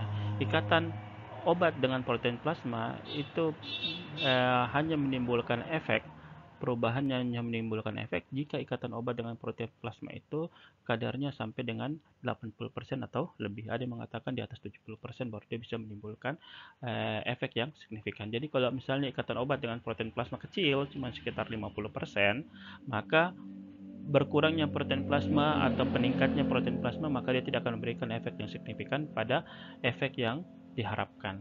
Jadi itu. Jadi jumlah protein plasma itu mungkin berkurang karena penyakit, mungkin pula meningkat karena penyakit. Jumlah protein plasma juga mungkin berkurang karena faktor fisiologis, mungkin juga meningkat karena faktor fisiologis, ya. Jadi itu. Jadi faktor yang kedua adalah jumlah protein plasma. Kemudian faktor yang ketiga itu adalah afinitas daripada obat. Afinitas obat terhadap protein plasma. Ikatan obat dengan protein plasma, jadi ikatan obat dengan protein plasma itu ikatannya bersifat reversible, arti mudah lepas. Ya, ikatan obat dengan protein plasma itu biasanya mudah lepas. Kemudian ikatan protein plasma dan obat, jadi protein mengikat obat, itu dia mengikat berdasarkan afinitasnya. Dan afinitas obat terhadap protein plasma itu bertingkat-tingkat. Ada afinitasnya yang kecil, ada afinitasnya yang besar. Ketika suatu obat yang mengikat obat, ketika protein plasma mengikat obat yang awalnya dia mengikat obat yang afinitasnya rendah terhadap protein plasma, tiba-tiba muncul obat yang memiliki afinitas yang kuat dengan protein plasma, maka protein plasma akan melepaskan obat yang afinitasnya lemah terhadap protein plasma dan menggantikan kedudukannya dengan obat yang memiliki afinitas yang kuat. Ya, dan menggantikan kedudukannya dengan obat yang memiliki afinitas yang kuat. Akibatnya apa? Akibatnya yang tadinya misalnya obat A yang memiliki ikatan afinitas yang rendah, itu dia mengikat 30, kemudian yang bebasnya 70, tiba-tiba ikatan obat dengan protein plasmanya digeser dengan obat yang memiliki afinitas yang kuat, maka yang tadinya 30 ini terlepas semua, maka kadarnya akan meningkat jadi 100%. Jadi 100%. Akibatnya efeknya juga akan meningkat sampai dengan 30%. ya, efeknya meningkat jadi 30%. Ini bisa menyebabkan gangguan ini juga bisa menyebabkan gangguan pada toksisitas. Tapi yang perlu saya ingatkan kembali bahwa afinitas obat, ikatan obat dengan protein plasma itu hanya bermakna kalau afinitasnya atau ikatan obatnya itu, ikatan protein obat itu uh, mencapai di atas 70%, 80 80 biasanya. Jadi kalau ikatan obat dengan protein plasma itu kecil maka dia tidak mampu, ya. Contohnya seperti ini. Pada pasien yang awalnya diberikan obat warfarin, jadi pasien yang mengalami stroke, kemudian dia diberikan warfarin. Warfarin ini untuk mengencerkan darahnya sehingga bekuan pada pembuluh darah itu menjadi encer dan aliran darah kembali normal, maka warfarin itu obat yang digunakan. Awalnya para pasien itu diberikan warfarin, kemudian tidak ada masalah pada pasien tersebut, normal-normal saja. Tiba-tiba pasiennya mengkonsumsi asam mefenamat. Begitu dia mengkonsumsi asam mefenamat bersama dengan warfarin, maka tiba-tiba pasiennya mengalami perdarahan. Perdarahan itu ditandai dengan fesesnya berwarna hitam, ya, fesesnya berwarna hitam, dan itu karena ini menunjukkan bahwa adanya perdarahan di dalam saluran pencernaan saluran pencernaan bagian usus dan lambungnya. Ketika pasien mengeluhkan kejadian ini, maka apa yang terjadi? Kenapa sih tiba-tiba pasien mengalami perdarahan? Ya, salah satu efek samping daripada warfarin itu adalah perdarahan. Efek samping ini akan muncul ketika dosis warfarin itu tinggi. Ya, jadi ini dicurigai bahwa tiba-tiba dosis warfarinnya, pasiennya mengalami overdosis daripada warfarin. Apa yang menyebabkan pasien mengalami overdosis daripada warfarin? Ternyata kejadian ini disebabkan oleh pemberian dari asam mefenamat. Kenapa asam mefenamat menyebabkan overdosis daripada warfarin? Padahal sebelum-sebelumnya tidak terjadi dan tidak ada dosis warfarin itu berlebih diberikan, dosisnya tetap sama. Di awal-awal tidak mengalami overdosis, tetapi begitu diminum bersamaan dengan asam mefenamat, kadar warfarin meningkat di dalam darahnya. Ini disebabkan karena warfarin itu digeser kedudukannya dari protein plasma oleh asam mefenamat. Yang tadinya sebagian yang tadinya warfarin itu diikat dengan protein plasma sampai dengan 80%, ikatan protein plasma dan warfarin itu 80%, ya, artinya 20% itu yang bebas. Ketika datang asam mefenamat, maka yang 80% itu hampir dilepaskan semua. Dan tadinya kadarnya cuma 20% di dalam darah, sekarang tiba-tiba meningkat sampai dengan 60 sampai dengan 70%. Kenapa?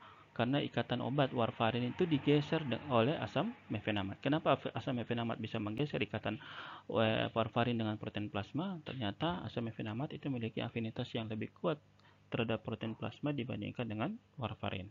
Akibatnya, pasien yang minum warfarin bersama dengan asam mefenamat, maka kadarnya di dalam kadar warfarinnya, efek warfarin itu akan menjadi lebih besar karena kadar warfarin yang bebas di dalam plasma darahnya itu meningkat. Inilah ya faktor yang mempengaruhi distribusi daripada suatu obat, yaitu afinitas obat terhadap protein plasma. Jadi penting untuk kalian mengetahui afinitas obat terhadap protein plasma. Jadi ketika kalian memberikan obat, terus kalian ingin melihat um, memberikan obat yang lain, maka kalian juga perlu memperhatikan afinitas obat terhadap protein plasma. Yang perlu saya tekankan bahwa yang penting itu kalau afinitas obatnya dengan protein plasma di atas 70%, 80%, beberapa literatur mengatakan 80%. Jadi kalau ikatan obatnya dengan protein plasma itu di bawah 70%, maka pengaruh afinitas obat, pengaruh jumlah protein plasma itu bisa diabaikan. Oke, tetapi yang penting sini juga kalian perlu ketahui bahwa efek afinitas obat, kemudian efek afinitas obat. Jadi kalau kita berikan dua obat yang memiliki afinitas yang berbeda terhadap protein plasma yang sama, maka itu tidak bisa dihindari dengan memberikan obat dengan pembatasan waktu pemberian obat. Kenapa? Karena kita tidak tahu berapa lama sih obatnya terikat dengan protein plasma. Jadi tidak bisa kita hindari dengan memberikan obat dalam waktu yang berbeda. Karena afinitas obat dengan protein itu berlaku dalam waktu yang sangat lama.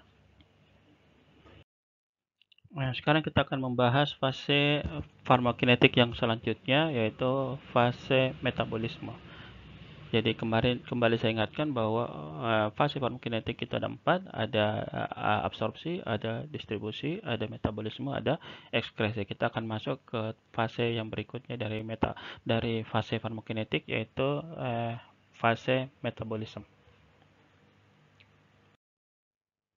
Oke, metabolisme didefinisikan sebagai suatu perubahan biokimia atau perubahan kimia suatu senyawa di dalam mikroorganisme hidup. Jadi senyawanya itu berubah karena faktor biokimia atau karena proses kimiawi. Jadi proses biokimia atau proses kimiawi. Sehingga senyawanya berubah menjadi senyawa yang berbeda. Yang berbeda di sini itu berbeda secara efek kimiawinya atau berbeda secara efek biokimianya. Jadi prosesnya secara biokimia dan kimia, dan perubahannya itu ditandai perubahannya baik secara kimiawi, obatnya berubah secara kimiawi ataupun berubah secara biokimiawi. Metabolisme itu terkadang ada yang menyamakan dengan biotransformasi, ya, tetapi ada juga yang membedakan.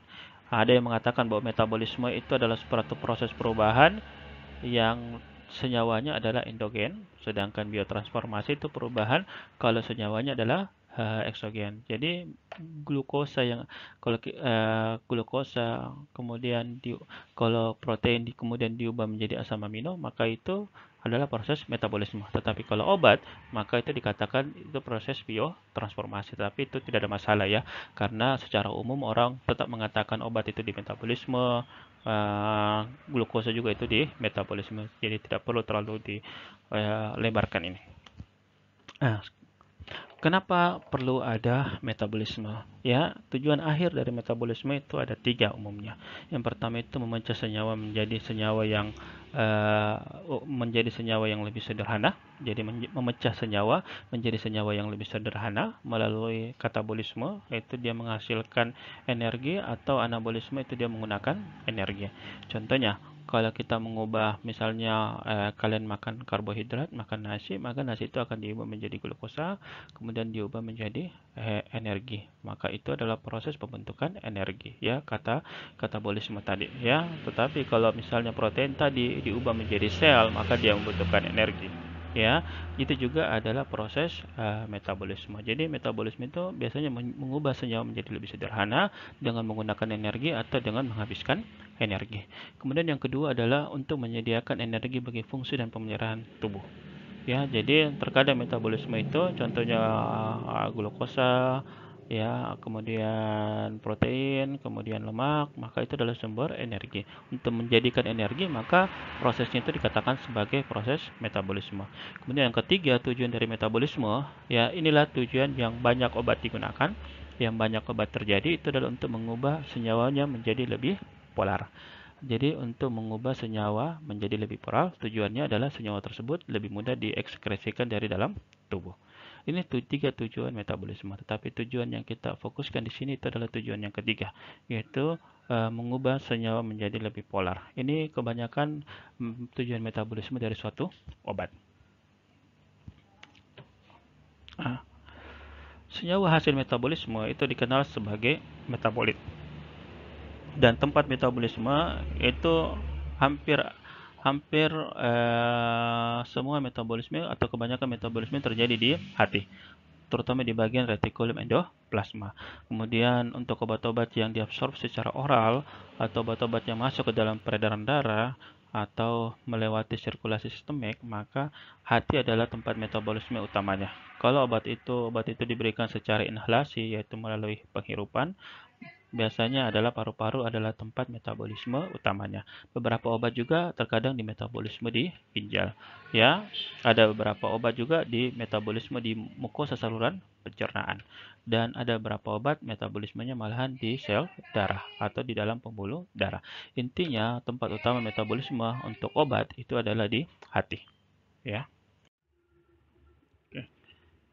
Di dalam metabolisme ada dikenal metabolisme lintas pertama atau dikenal sebagai first pass metabolisme. First pass metabolisme adalah suatu peristiwa di mana obat pertama kali di metabolisme. Umumnya untuk obat-obat yang diberikan secara oral, maka first pass metabolisme ini terjadi mulai dari saluran pencernaan dan selanjutnya terjadi di hati sebelum dia masuk ke dalam sirkulasi sistemik. Jadi first metabolisme itu adalah peristiwa metabolisme pertama yang terjadi pada obat. Umumnya terjadi dalam saluran pencernaan dan di hati. Metabolisme itu pasti akan menyebabkan kadar obat berkurang. Jadi metabolisme itu akan menyebabkan kadar obat berkurang. Metabolisme pertama menyebabkan kadar obat berkurang dan metabolisme selanjutnya akan menyebabkan kadar obat semakin berkurang dan pada akhirnya dia akan habis. Ini skema bagaimana proses first pass metabolisme terjadi. Misalnya suatu obat yang kita minum, maka obat itu masuk ke dalam saluran pencernaan. Di dalam saluran pencernaan, maka obat itu sudah mulai di metabolisme. Ya, sudah mulai di metabolisme. Ini adalah peristiwa pertama kali obat di metabolisme. Ya, terkenal sebagai first pass metabolisme. Misalnya di saluran pencernaan ada enzim CYP3A4 yang metabolisme beberapa jenis obat, ya. Kemudian setelah dia melewati usus, maka dia akan dibawa melalui vena porta menuju ke hati. Di hati dia akan melewati proses metabolisme juga sesuai dengan jenis obatnya, ya, dengan jenis obatnya. Kemudian dari situ obat tersebut itu akan dibawa ke sirkulasi sistemik untuk menimbulkan efek. Dari sirkulasi sistemik, ya, inilah proses first pass metabolisme. Jadi metabolisme lintas pertama sebelum dia masuk ke dalam sirkulasi sistemik. Dari sirkulasi sistemik, obat akan kembali lagi ke hati. Ini adalah second metabolisme. Di sini kadar obat juga akan berkurang. Kemudian dari hati dia akan beredar lagi ke seluruh tubuh, kemudian akan kembali lagi ke hati. Akan menyebabkan kadar obat menjadi lebih sedikit.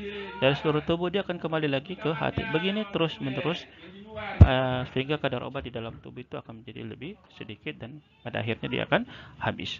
Jadi first pass metabolisme itu adalah metabolisme yang pertama, tetapi obat itu akan mengalami terus-menerus metabolisme sampai kadarnya menjadi habis. Selain first pass metabolisme yang saya ingin yang perlu juga kalian ketahui sedikit ini adalah ini ya, PGP atau dikenal sebagai P-glycoprotein. Kalau first pass metabolisme menyebabkan kadar obat itu berkurang karena obatnya di metabolisme, sedangkan protein glikoprotein P menyebabkan kadar obat berkurang itu karena dia mengembalikan obat ke dalam saluran pencernaan sehingga dia tidak akan diabsorpsi ke dalam tubuh. Ya, jadi misalnya begitu obatnya melewati saluran pencernaan dan setelah di metabolisme kan dia harus menuju ke hati. Kalau obatnya itu mampu terikat dengan protein GP, maka protein glikoprotein P ini akan membawa obat kembali ke dalam saluran pencernaan, akhirnya tidak diabsorpsi dan dibuang bersama dengan feses. Jadi metabolisme menyebabkan kadar obat berkurang dengan mengubah obat tersebut, sedangkan P-glikoprotein itu menyebabkan kadar obat berkurang dengan mengembalikan obat tersebut ke dalam saluran pencernaan sehingga dia tidak akan diabsorpsi. First pass metabolisme itu terkadang menjadi sesuatu yang penting, ya, menjadi sesuatu yang penting. Kenapa? Karena menyebabkan kadar obat berkurang. Kalau kadar obat itu berkurang secara signifikan jika mengalami first pass metabolisme, maka ada kemungkinan dua hal yang mungkin terjadi. Pertama, obatnya tidak dikemas dalam bentuk sediaan yang mengalami first pass metabolisme, atau dengan kata lain obatnya tidak diberikan secara oral, atau yang kedua obatnya diberikan dengan dosis yang cukup tinggi sehingga walaupun dia di metabolisme dengan first pass metabolisme masih ada obat yang sisa untuk menimbulkan efek. Ini ada beberapa derajat first pass metabolisme, ada low, ada intermediate, ada high sehingga tidak diberikan secara oral, ada high oral doses. High not given orally ini artinya terlalu tinggi peristiwa metabolismenya sehingga obat tersebut tidak pernah diberikan secara oral. Jadi kalau kita cari lidocaine, hidrokortison, testosteron, isopretalin, kita tidak akan pernah dapat obat oral. Kenapa? Karena obat tersebut di metabolisme sangat besar, metabolisme first pass efeknya sehingga kadar obat di dalam tubuh sangat rendah. Sedangkan ini propranolol, alpranolol tetap ada sediaan dosage oralnya, walaupun dia memiliki first pass metabolisme yang cukup besar. Cuman bedanya mereka dinaikkan dosisnya, sehingga misalnya first pass metabolismenya itu adalah 70%. Nah, kalau obatnya berefek 30 mg, maka dia harus dinaikkan kadarnya menjadi 100 mg, sehingga ketika di metabolisme 70 masih ada 30 yang menimbulkan efek. Ini obat propranolol, alpranolol, verapamil, salbutamol untuk mengatasi first pass metabolisme, maka dosisnya dinaikkan. Tetapi kalau untuk obat-obat seperti ini, maka dia metabolisme sangat tinggi sampai dengan 80 dan 90%, sehingga sangat tidak efektif kalau diberikan secara oral. Obat-obat ini walaupun dia di metabolisme tetapi tetap ada sediaan oralnya karena metabolisme cukup rendah. Ini juga di metabolisme tetapi tidak signifikan efek metabolismenya. Oke, terkait dengan metabolisme, maka obat itu dibagi menjadi dua, yaitu obat atau drug. Yang kedua adalah prodrug. Drug, suatu senyawa kimia dikatakan dia drug atau obat kalau senyawa kimia tadi itu dia memiliki efek farmakologis, dan metabolit atau hasil metabolismenya itu memiliki efek farmakologis yang lebih kecil atau malahan tidak ada sama sekali. Sedangkan sesuatu senyawa kimia dikatakan sebagai prodrug kalau kebalikannya. Kalau senyawa kimia itu umumnya tidak memiliki efek farmakologi atau efek farmakologinya kecil, tetapi ketika dia di metabolisme, maka hasil metabolitnya itu memiliki efek farmakologi yang lebih besar atau bahkan memiliki efek farmakologi atau bahkan memiliki efek farmakologi yang lebih besar. Tabel di sebelah ini contoh beberapa obat yang prodrug. Kebanyakan obat yang kita minum itu adalah drug, ya, kayak simetidin, ranitidin itu adalah drug, ya. Amoxicillin itu adalah drug. Ini yang produk itu yang jumlahnya lebih sedikit atau terbatas. Ini beberapa contoh obat-obat yang bersifat prodrug. Contohnya kortison, ya. Kortison ya prodrug, sedangkan hidrokortison adalah drugnya. Senyawa aktifnya adalah hidrokortison. Diazepam adalah prodrugnya, senyawa aktifnya adalah oxazepam. Jadi kalau kalian minum diazepam, maka diazepam sendiri memiliki efek, tetapi oxazepam itu memiliki efek yang lebih besar dari diazepam. Beda levodopa. Levodopa ini adalah produk yang senyawa aslinya atau levodopa itu tidak memiliki efek sama sekali. Tidak memiliki efek sama sekali secara farmakologis, tetapi ketika dia di metabolisme menjadi dopamin, ya, maka dia akan memiliki efek untuk sebagai anti Parkinson di otak yang sebelumnya kita jelaskan, ya. Levodopa itu termasuk senyawa prodrug. Atau enalapril. Enalapril itu suatu obat antihipertensi. Enalapril itu tidak memiliki efek sebagai antihipertensi, tetapi ketika dimetabolisme oleh hati, maka dia akan berubah menjadi enalaprilat. Enalaprilat itu yang memiliki efek farmakologis, ya. Jadi obat jadi terkait dengan metabolisme dua senyawa dibagi, ada drug, ada prodrug. Oke, terkait dengan prodrug, maka prodrug itu dibagi menjadi dua tipe. Pembagiannya didasarkan pada di mana produk tadi di metabolisme. Jika dia di metabolisme di dalam sel atau intraseluler, maka dia dikatakan produk tipe 1. Jika dia di metabolisme di ekstraseluler, maka dia dikatakan produk tipe 2. Produk tipe 1 dibagi lagi menjadi dua, ya. Jika dia tempat di mana dia di metabolisme itu adalah di jaringan targetnya, maka dia dikatakan subtipe A. Jadi tipe 1 dengan tipe 1A. Jika tempat metabolismenya itu bukan di tempat target obatnya, maka tetapi di tempat metabolisme umumnya, maka dia dikatakan produk tipe 1B, ya. Jadi tipe 1B. Kemudian yang tipe 2 yang tempat metabolismenya di jaringan ekstraseluler, maka dia dibagi menjadi 3. Jika ada subtipe A, jika tempat metabolismenya itu di cairan gastrointestinal, ya, contohnya loperamid, ya. Kalau tipe 2B, jika tempat metabolismenya itu berada di sirkulasi sistemik, atau berada di cairan ekstraseluler, kompartemen cairan ekstraseluler, contohnya fosfenitoin.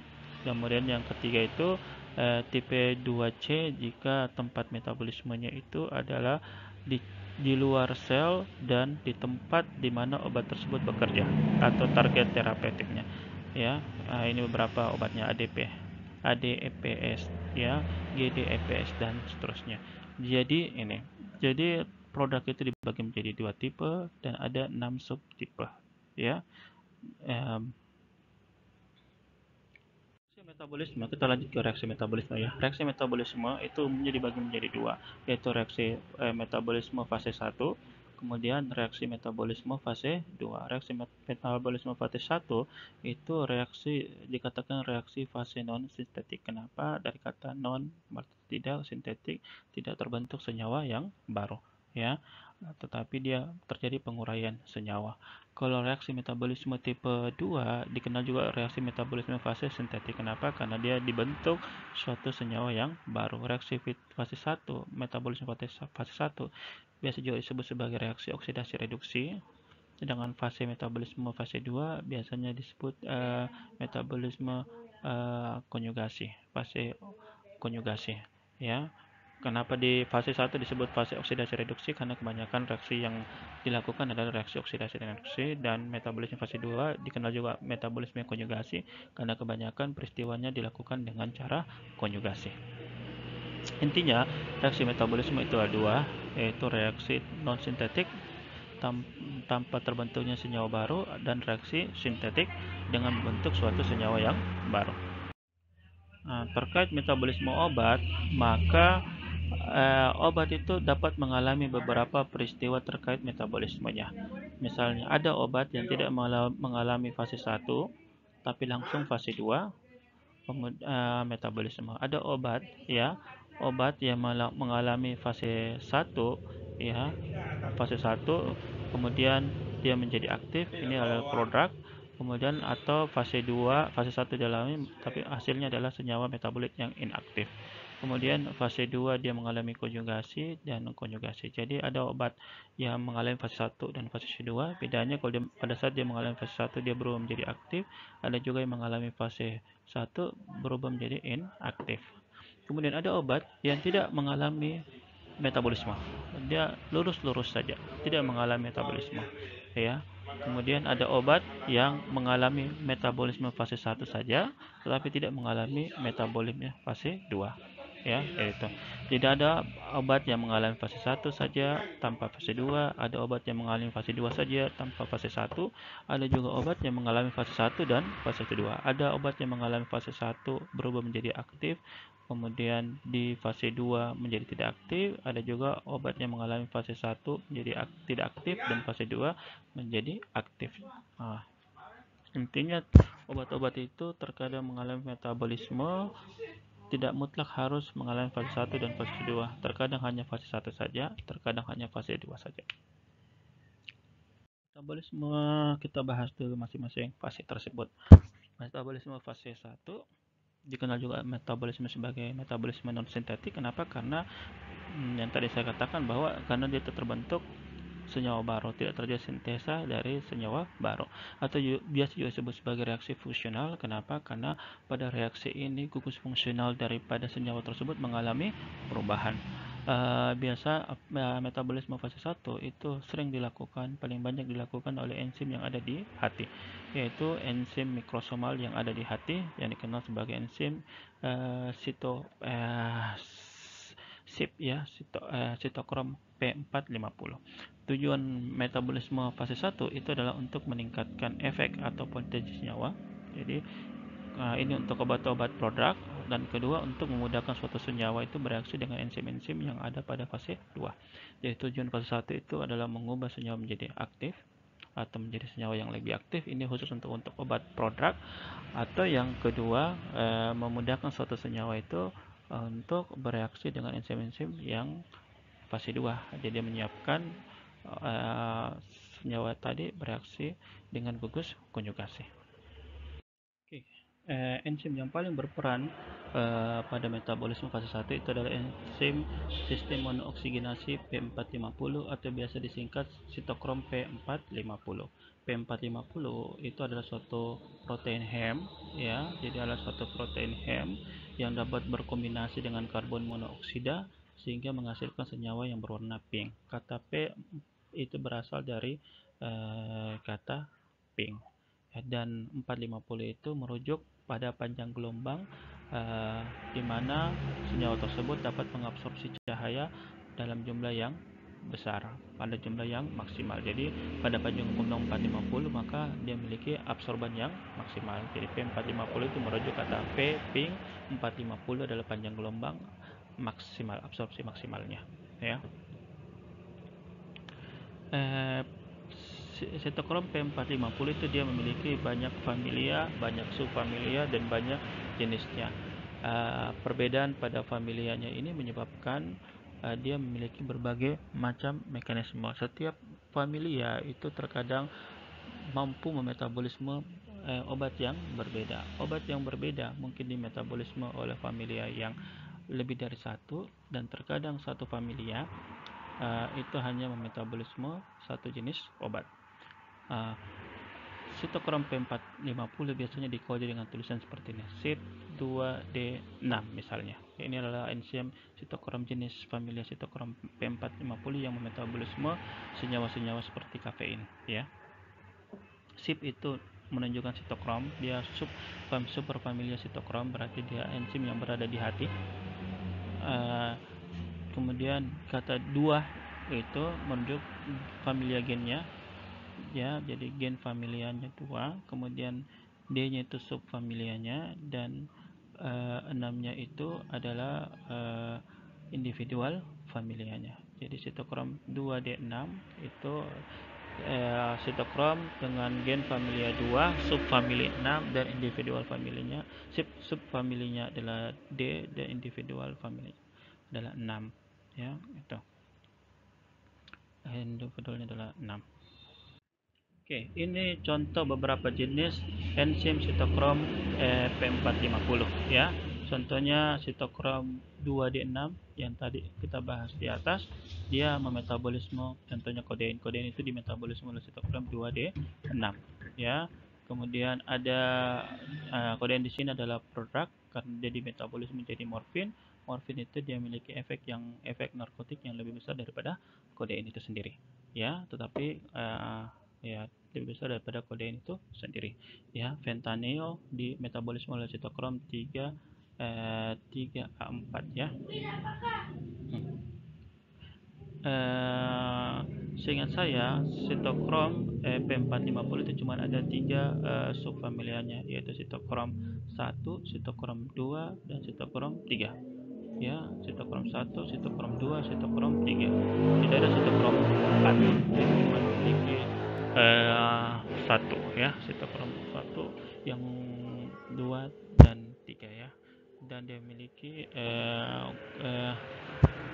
gen dia memiliki subfamilia itu cuma A, B, C, dan D, ya.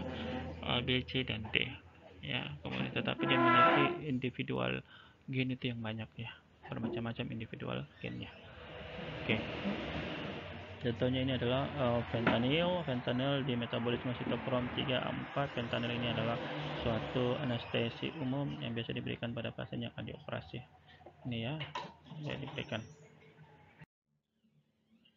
Oke, kemudian metabolisme fase 2, fase 1, enzim yang utamanya adalah sitokrom P450, tetapi ada beberapa enzim selain sitokrom P450 yang mampu atau terlibat di dalam metabolisme fase 1, ya.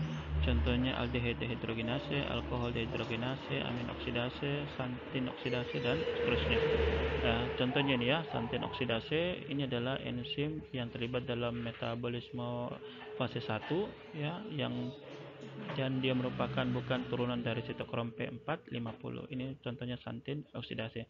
Santin oksidase itu adalah enzim yang terkadang memetabolisme kafein dan turunannya. Contohnya teobromin, contohnya ini teofilin, ya. Ini adalah theophylline atau aminofilin adalah turunan daripada kafein. 7-metil xanthin ini adalah kafein. Jadi ini semua dimetabolisme oleh enzim xanthin oksidasi. Ya.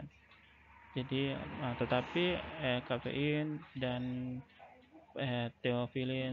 theobromin juga dia dapat dimetabolisme oleh enzim P450 ya. Intinya reaksi fase 1 itu enzim utamanya adalah sitokrom P450, tetapi ada beberapa enzim juga yang terlibat. Terlibatnya ada dua jenis ya. Ada dia terlibat secara eksklusif, artinya dia terlibat tanpa melibatkan sitokrom P450, tetapi ada juga enzim yang bersama-sama dengan sitokrom P450 melakukan reaksi fase 1 ya, melakukan reaksi fase 1 ya.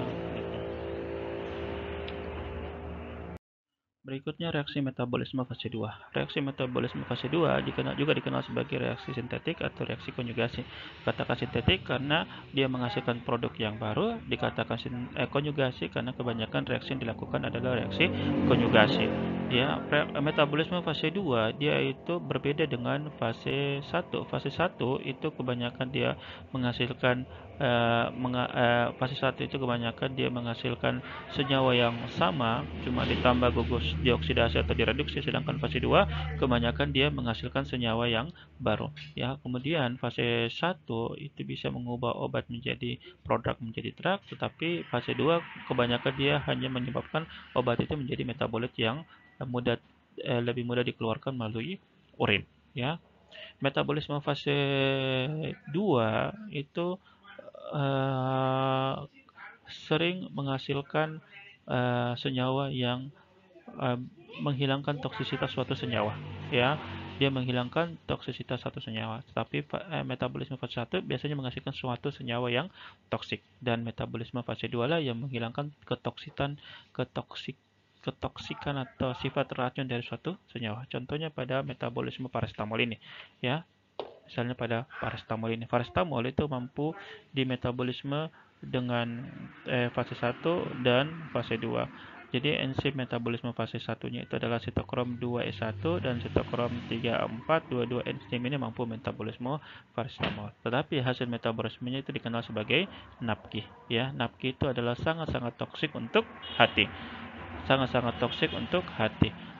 Begitu dia terbentuk NAPQI, maka di dalam hati, maka NAPQI ini akan mengalami metabolisme fase 2 itu dengan konjugasi dengan menggunakan gugus glutathione ya, dengan menggunakan gugus glutathione.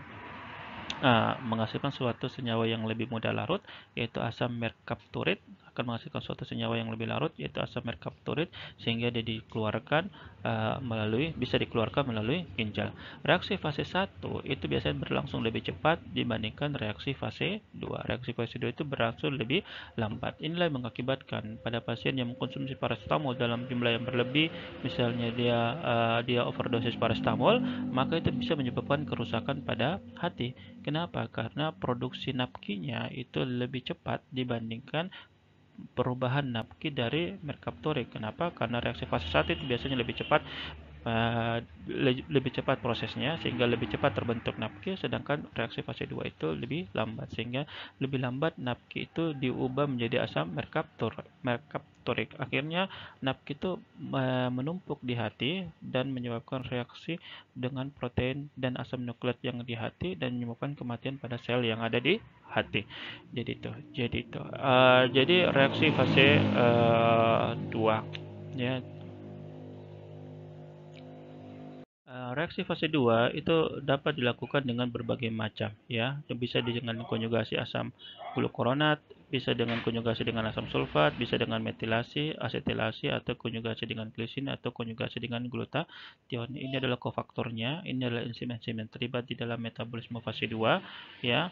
Kemudian ini gugus fungsi yang terlibat, dan ini contoh senyawa yang mengalami metabolisme fase 2. Contohnya paracetamol tadi, dia itu reaksi fase 2-nya adalah konjugasi dengan glutathione, kofaktornya adalah glutathione, enzim yang melakukan adalah glutathione S transferase ya.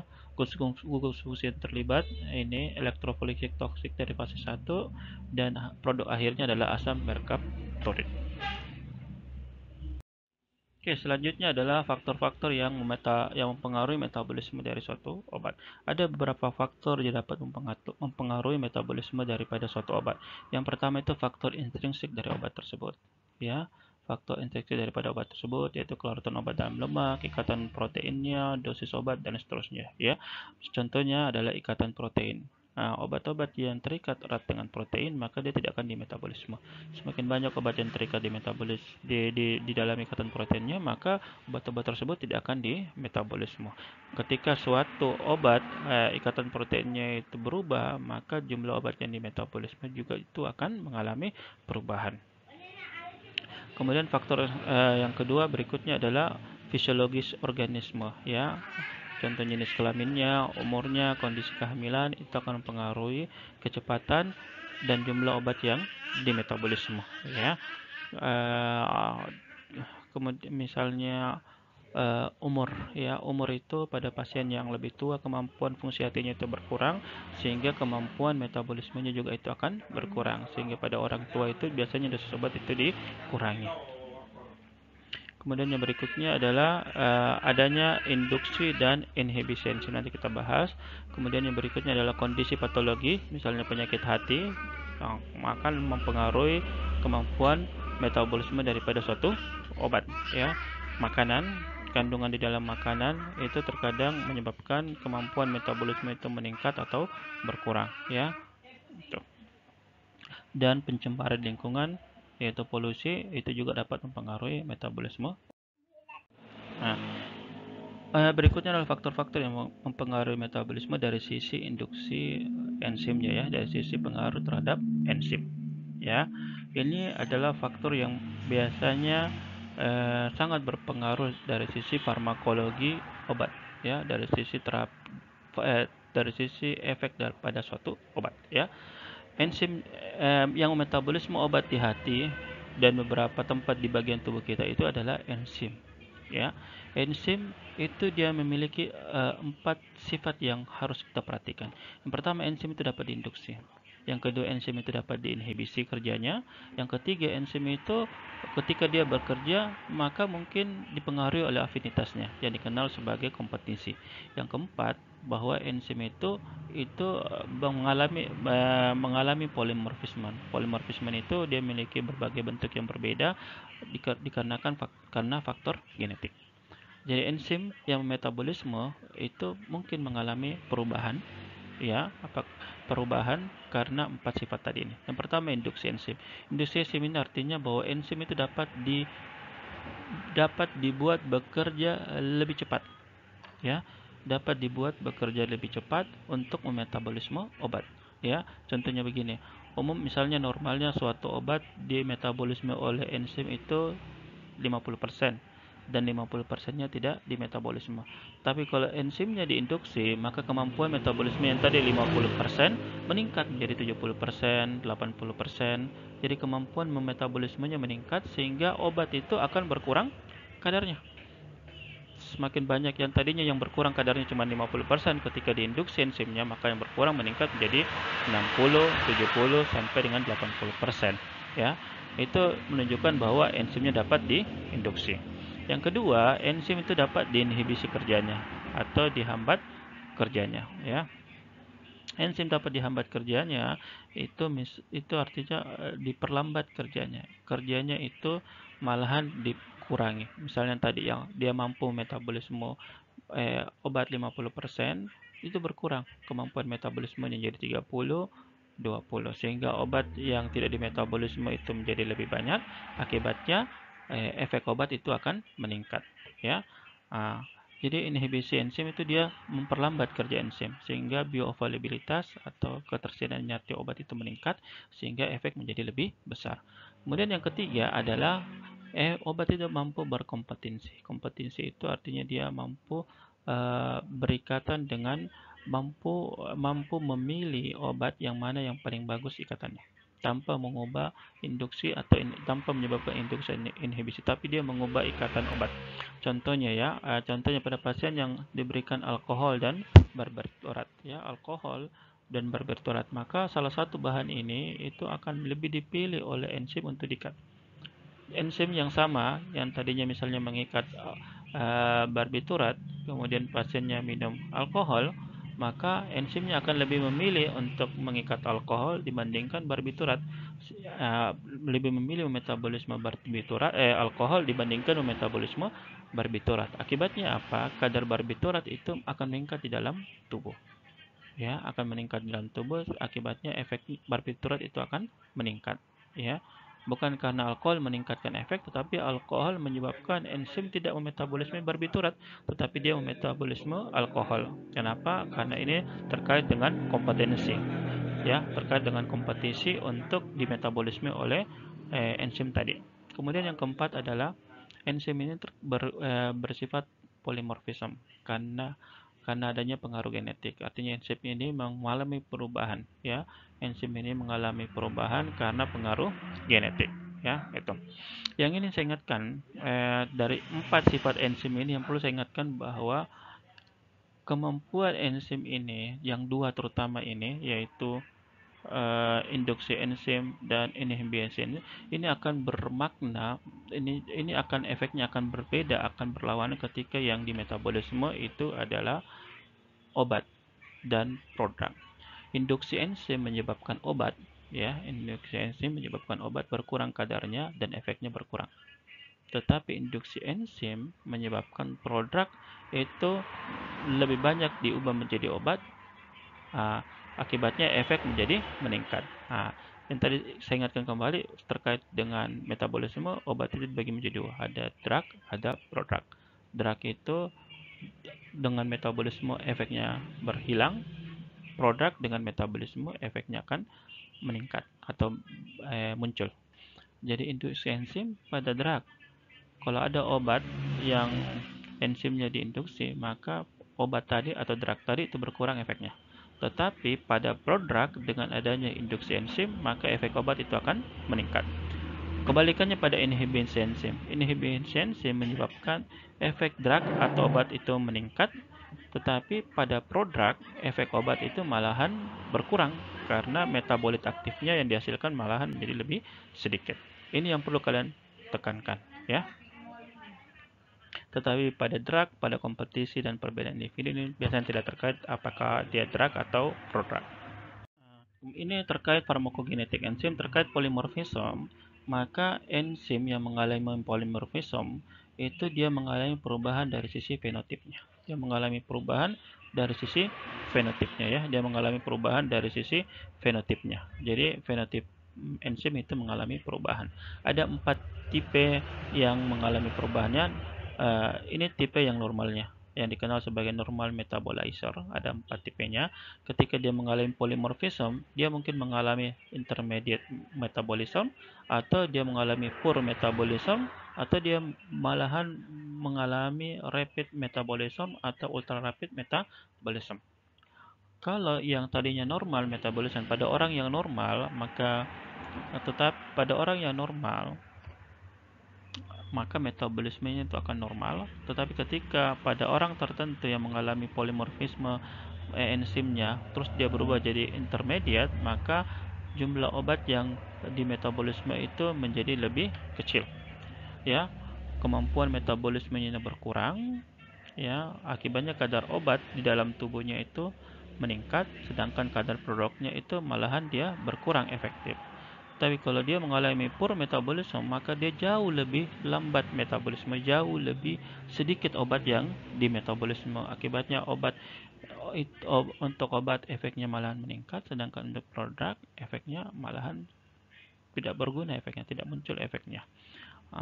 Jadi orang yang memiliki poor metabolism ketika dia diberikan oleh obat, maka bisa-bisa dia mengalami keracunan pada obat karena kadar obatnya itu meningkat sangat tinggi. Kebalikannya, ada enzim yang mengalami polymorphism dan berubah menjadi rapid metabolism atau ultra rapid metabolism. Pasien yang memiliki genetik enzim yang mengalami polimorfisme menjadi rapid metabolism atau ultra rapid metabolism, maka pasien tadi itu metabolisme enzimnya meningkat. Akibatnya kadar obat ya, bahwa obat kadar drug itu malahan kecil, sehingga efek obat itu akan berkurang, sedangkan kadar produk itu akan lebih cepat di metabolisme, dan ada kemungkinan kadar produk itu pasiennya akan menghadapi resiko mengalami keracunan. Jadi enzim enzim terkadang mengalami yang namanya polimorfisme. Dia berbeda tipe enzimnya karena faktor genetik. Ya, berbeda enzimnya pada faktor genetik. Contohnya enzim yang memetabolisme INH, ya, pada enzim yang metabolisme INH. Maka beberapa enzim metabolisme INH itu dia mengalami polimorfisme menjadi intermediate atau rapid metabolizer. Ini contoh efek dari prodrug dan drug dan kaitannya dengan polimorfisme dari enzim, ya. Polimorfisme dari enzim. Prodrug ketika dia enzimnya polimorfisme enzimnya berubah menjadi enzim yang pure atau intermediate, maka efek obat itu akan menjadi lebih lambat di metabolisme. Akibatnya pasiennya itu kadar obat di dalam tubuhnya itu menjadi lebih kecil yang aktifnya, akibatnya tidak ada efek yang muncul pada pasien tadi. Kebalikannya, kalau obatnya metabolismenya itu enzim yang metabolismenya berubah menjadi ultra rapid metabolism, maka efek metabolismenya obat itu meningkat, maka yang berbahaya adalah terjadi potensial efek samping karena overdosis, ya, karena terjadinya akumulasi bahan aktif. Begitu pula bahan aktif yang drug, contohnya omeprazol, kalau dia mengalami purmet, dia diberikan pada pasien yang enzimnya berubah, yang tadinya normal berubah jadi pur intermediate, maka metabolismenya jadi lebih lambat, dia malahan resikonya pasien tersebut metabolismenya lebih lambat, pasien tadi meningkat resikonya terkait efek sampingnya, ya. Kenapa? Karena kadar obatnya itu meningkat di dalam tubuhnya sehingga pasien membutuhkan pengurangan dosis. Tapi kalau obat yang aktif drug biasa diberikan pada pasien yang enzimnya adalah ultra rapid, itu maka efek obat itu metabolismenya akan lebih cepat, maka pasiennya itu biasanya butuh dosis yang lebih besar karena lebih banyak obat yang di metabolisme.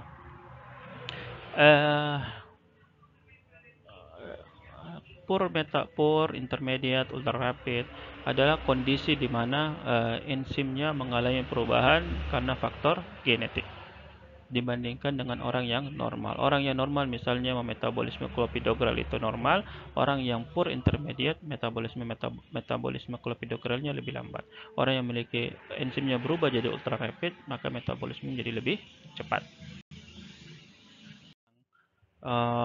Metabolisme, tentang absorpsi, kalau ada pertanyaan kita bisa diskusikan melalui WA saja.